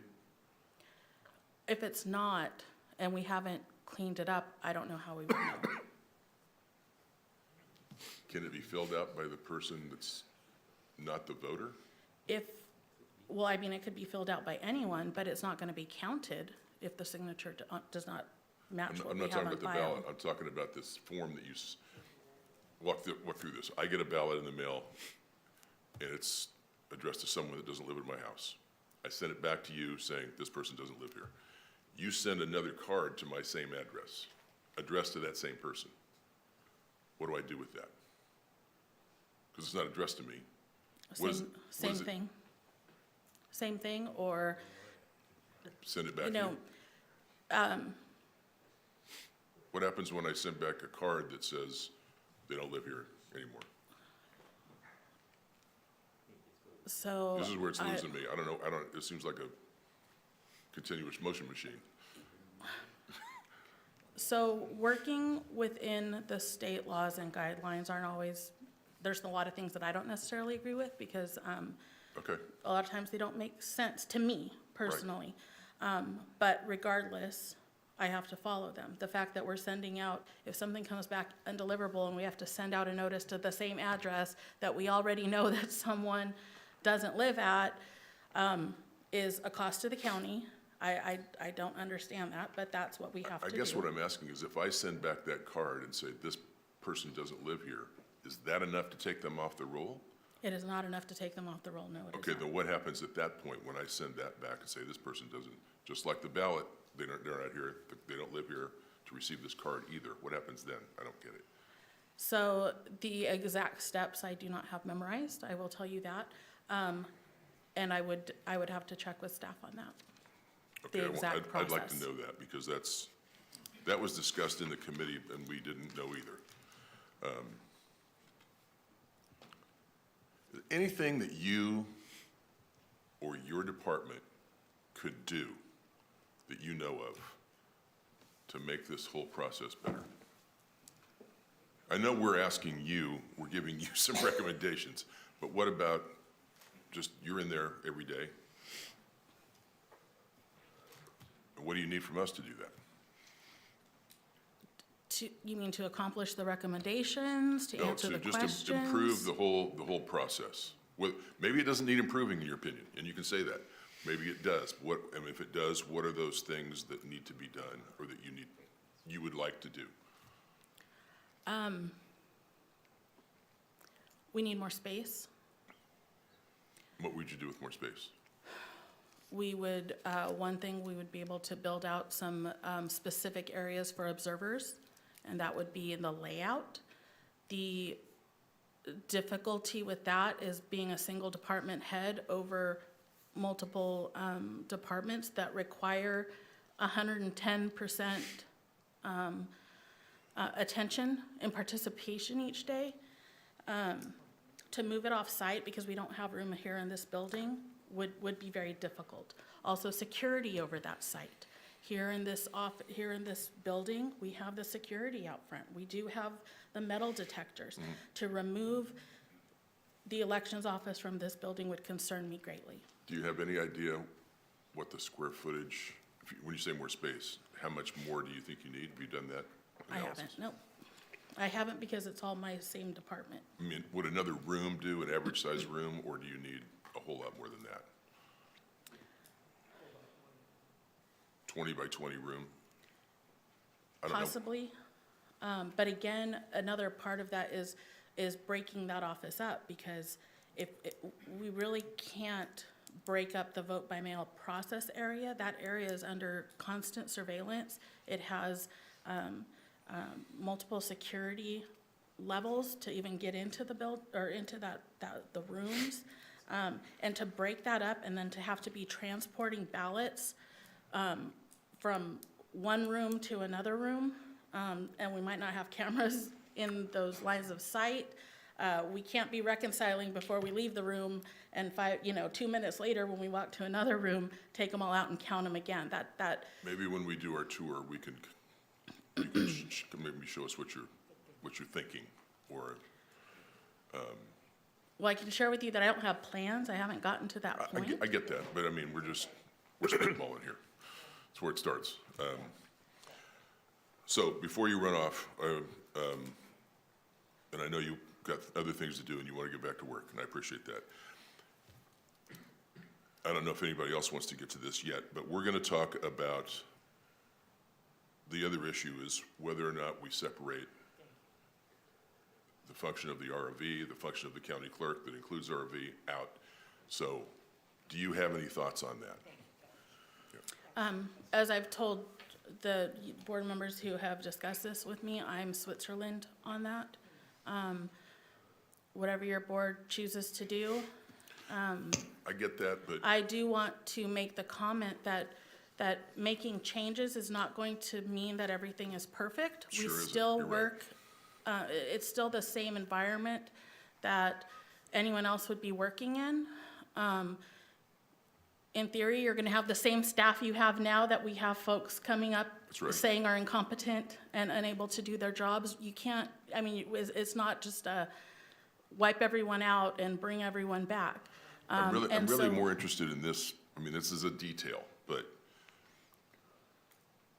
look at it this way. Do you want to retain the county clerk function, but not the ROV? Do you think both should be moved?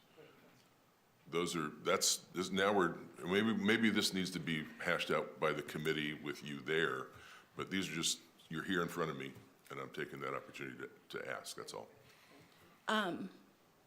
If your board decides to break this out, my recommendation would be to have a dedicated registrar of voters. Which is really option 3, which requires legislative action. Okay, and that leads me to, and you may want to weigh in on this as well. I thought of this as I'm sitting here today. Option 1 is the simplest because it requires an ordinance change that we could do here. But that would separate out the county clerk and the registrar of voters, correct?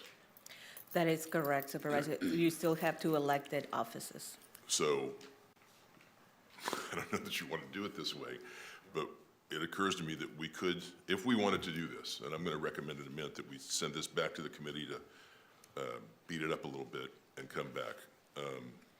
We could do option 1, have an election.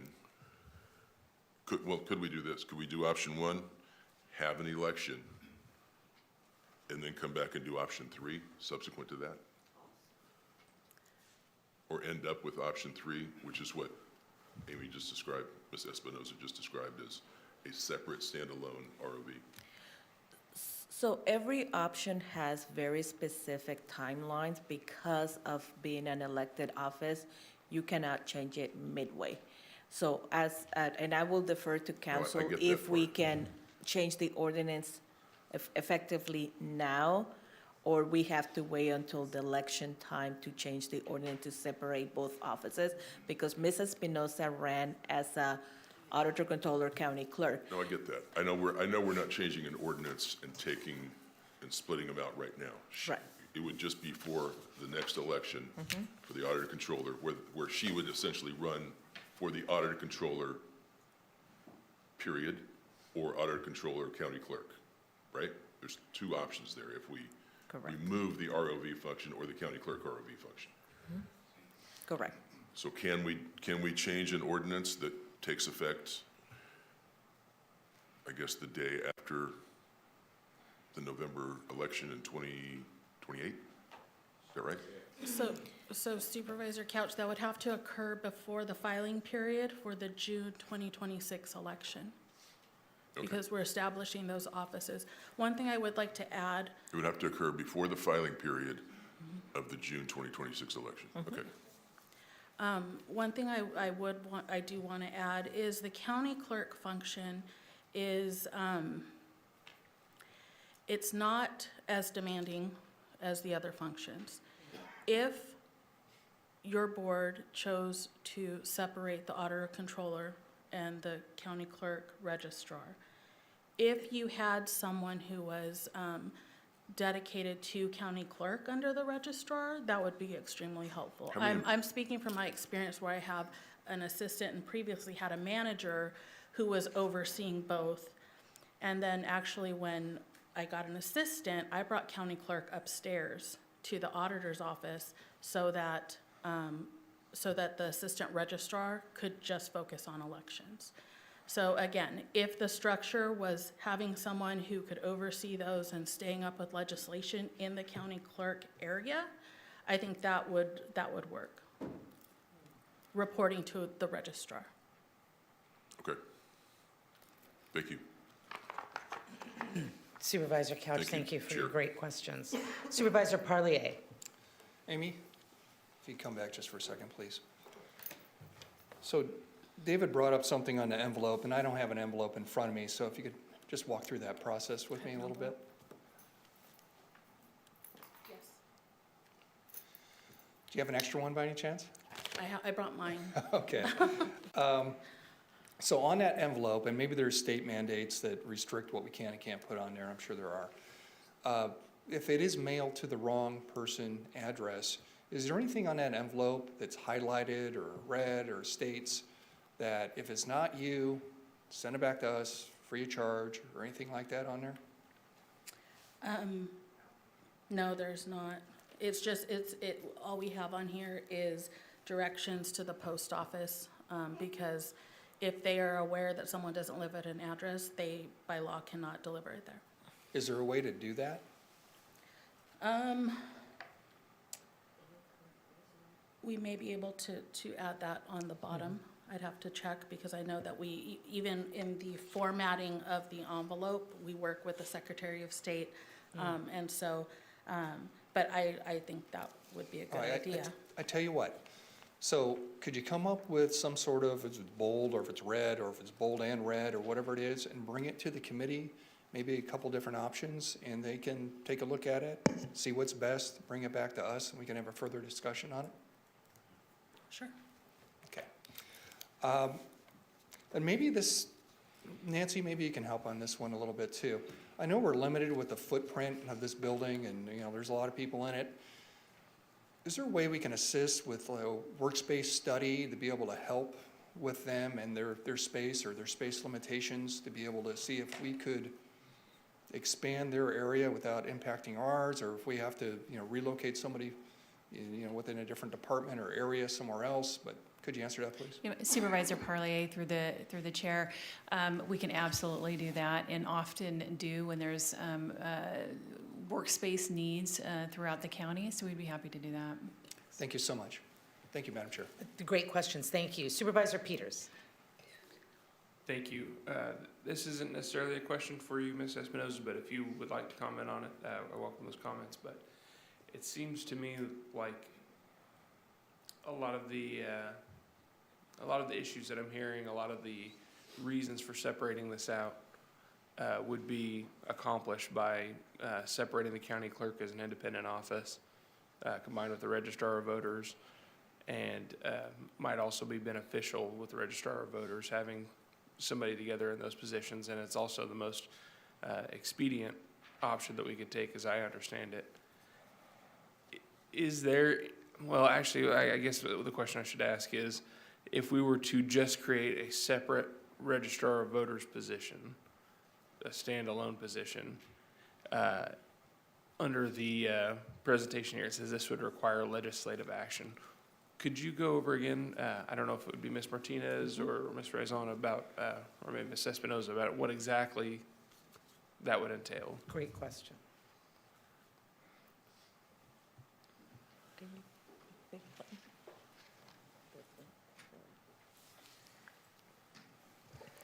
I think my microphone is fine on. So under a legislated option, there's two ways to change, to add Kern County to the government code. And I will defer to council if their opinion is, legal opinion is different. But we can do it two ways. We can either ask the Senate Local Government Committee, they have an omnibus bill that they can amend and include that language. But it does have a deadline of February 21 to put it on this cycle. Or we can sit a delegate to carry the change for Kern County. So there's two options that we can do it. If your board chooses to go on this option to separate the register of voter and make it an appointed position, then we will have to move very quickly. We would ask your board to, provide us that direction. And what we would do is first attempt to get sign a letter of support for the Senate Local Government Committee so they can move forward with this request. If that doesn't work, then we can seek a county delegate to make that change for us. Okay, thank you for that explanation. And in my experience, asking the state of California to do anything passing legislation, especially that's gonna help Kern County, is like beating your head against a wall. And I know that we're on a very truncated timeline for that, February 21st, as you mentioned. So I don't know if anybody has any reason that is the more beneficial way to go, the way to move forward. I would like some input if anybody has any thoughts on that personally, but I haven't heard any yet. And so, at least from my perspective, it seems like, again, separating the county clerk out with the registrar of voters, be an independent elected office. It's the most expedient thing that we could do. This board could take that action and we could move forward. Is that correct? It is the most expedient thing. One thing I have to bring to your attention is that The only thing that you have under an appointed office, you would have a little bit more control as a board, and you can actually put qualifications for the job. Whereas an elected position, you do not have that option. As long as they qualify to run, somebody that without experience can run. That's a good point. I appreciate that. And while I think this board is awesome, and I think my colleagues and I would do a great job picking somebody, I think that the voters would probably do a better job. So that would be my inclination, is to make that an elected office. But Madam Chair, those are all my comments for now. Thank you. I think we have an elected office, we have the same problems that we have now, with authority, with hierarchy, with reporting. So I personally don't see how that solves our problem. However, that's an option. Supervisor Couch. Well, I was gonna chime in and say what Ms. Martinez said about qualifications. And my preference, but I think we need to go back to the committee with this, is to go back and come up with a recommendation on this quickly. It may be in time for February 21.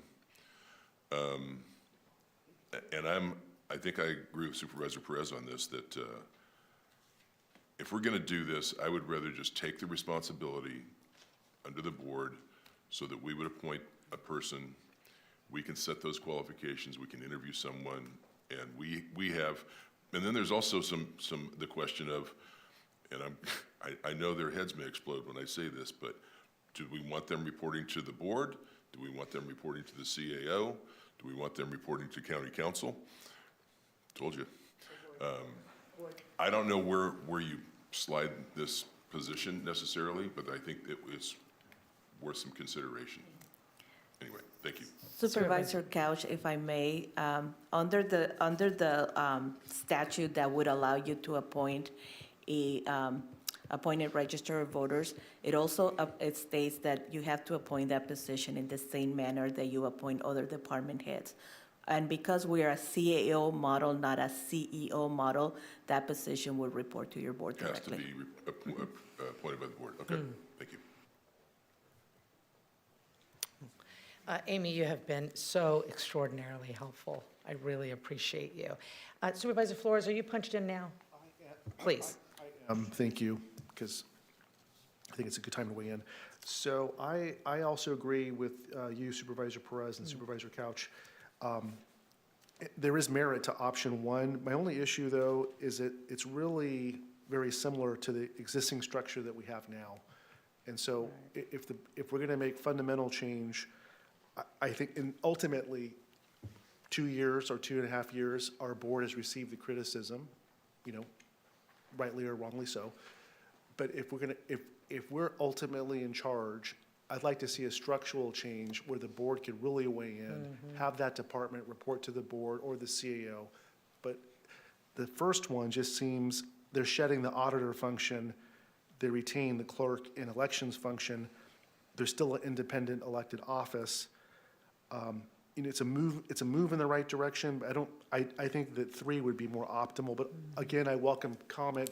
I welcome, if there's time permitting for the elections committee, to dive into the minutia one more time to get it right. But I think a lot of work has been done, and I think that 3 holds the most promise, in my opinion. Supervisor Flores, thank you so much for your remarks. I agree with you. Supervisor Peters. Thank you. Just a couple more comments, just so I understand. Well, I guess I should say I don't understand necessarily, not to disagree with my colleagues, but I thought that the crux, or maybe not the crux of the issue, but a large component of the issue with having the auditor function in there was the auditor is such a time-consuming and large role.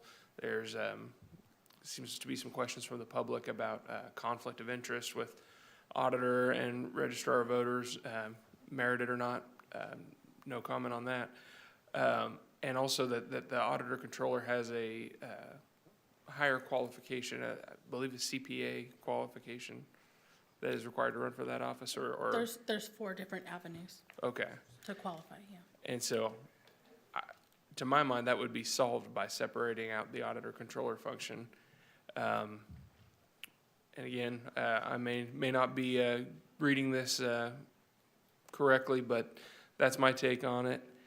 And I'm also curious if we think that we could get a meeting of the election committee together in time and get a recommendation put together in time to get back to this board. Because to be very honest, I mean, we're working through, as a part of another board that I'm on, getting some legislation introduced at the state currently. And if we want to do that, we should have been doing this months ago, really. We got to find somebody that's going to go and introduce the legislation, that's going to get it through committee, that's going to get it introduced, and carry that legislation. So we are on a extremely short timeline to get that done.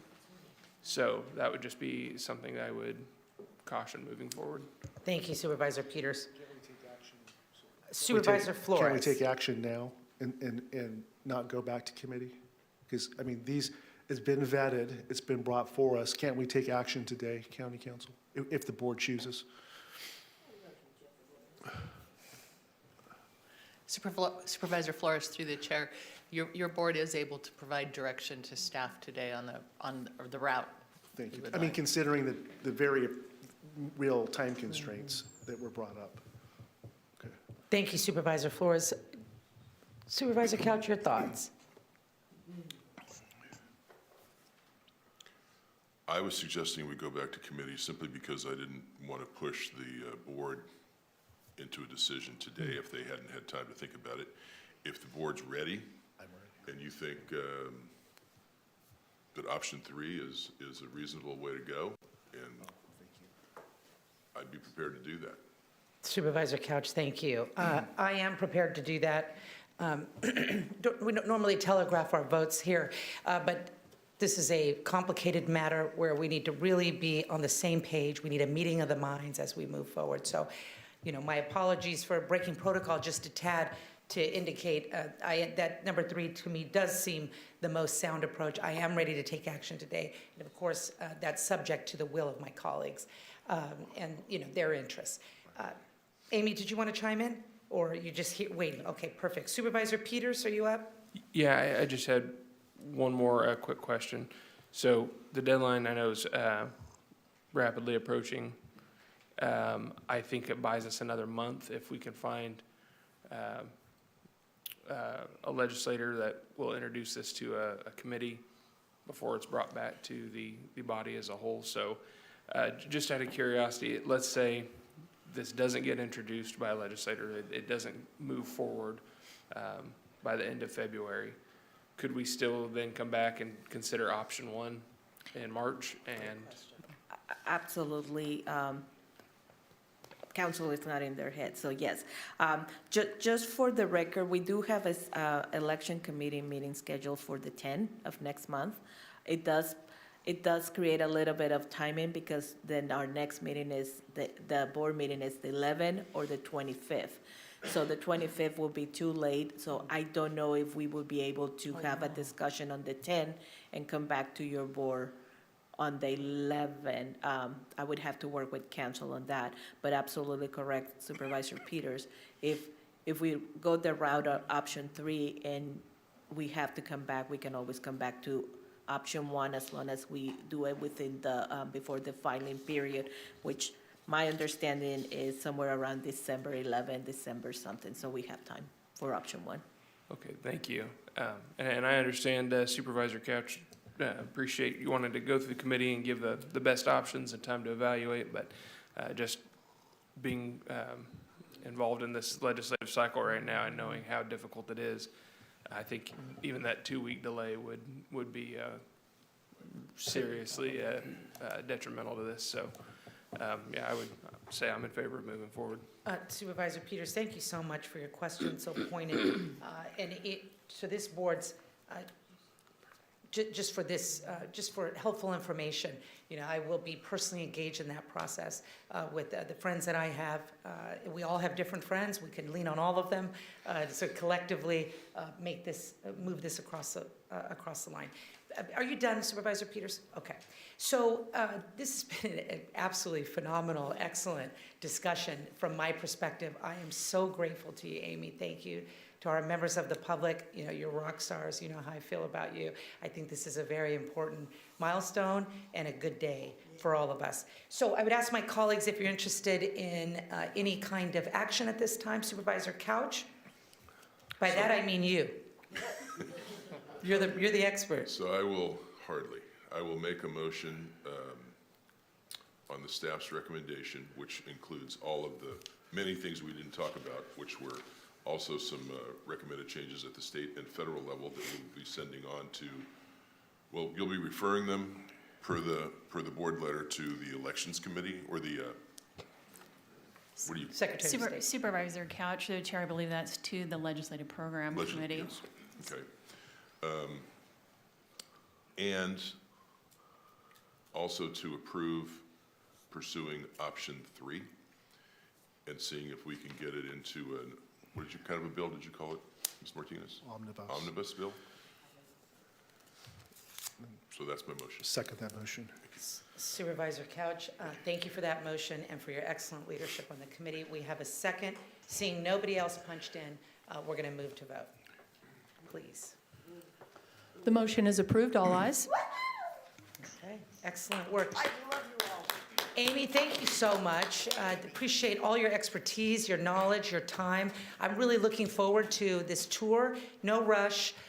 You know, I know you're very busy, but certainly in the near future, we're going to do that. We're going to see our team on February 10, and I want to congratulate you for your hard work and for seeing government in action in a way we don't normally see.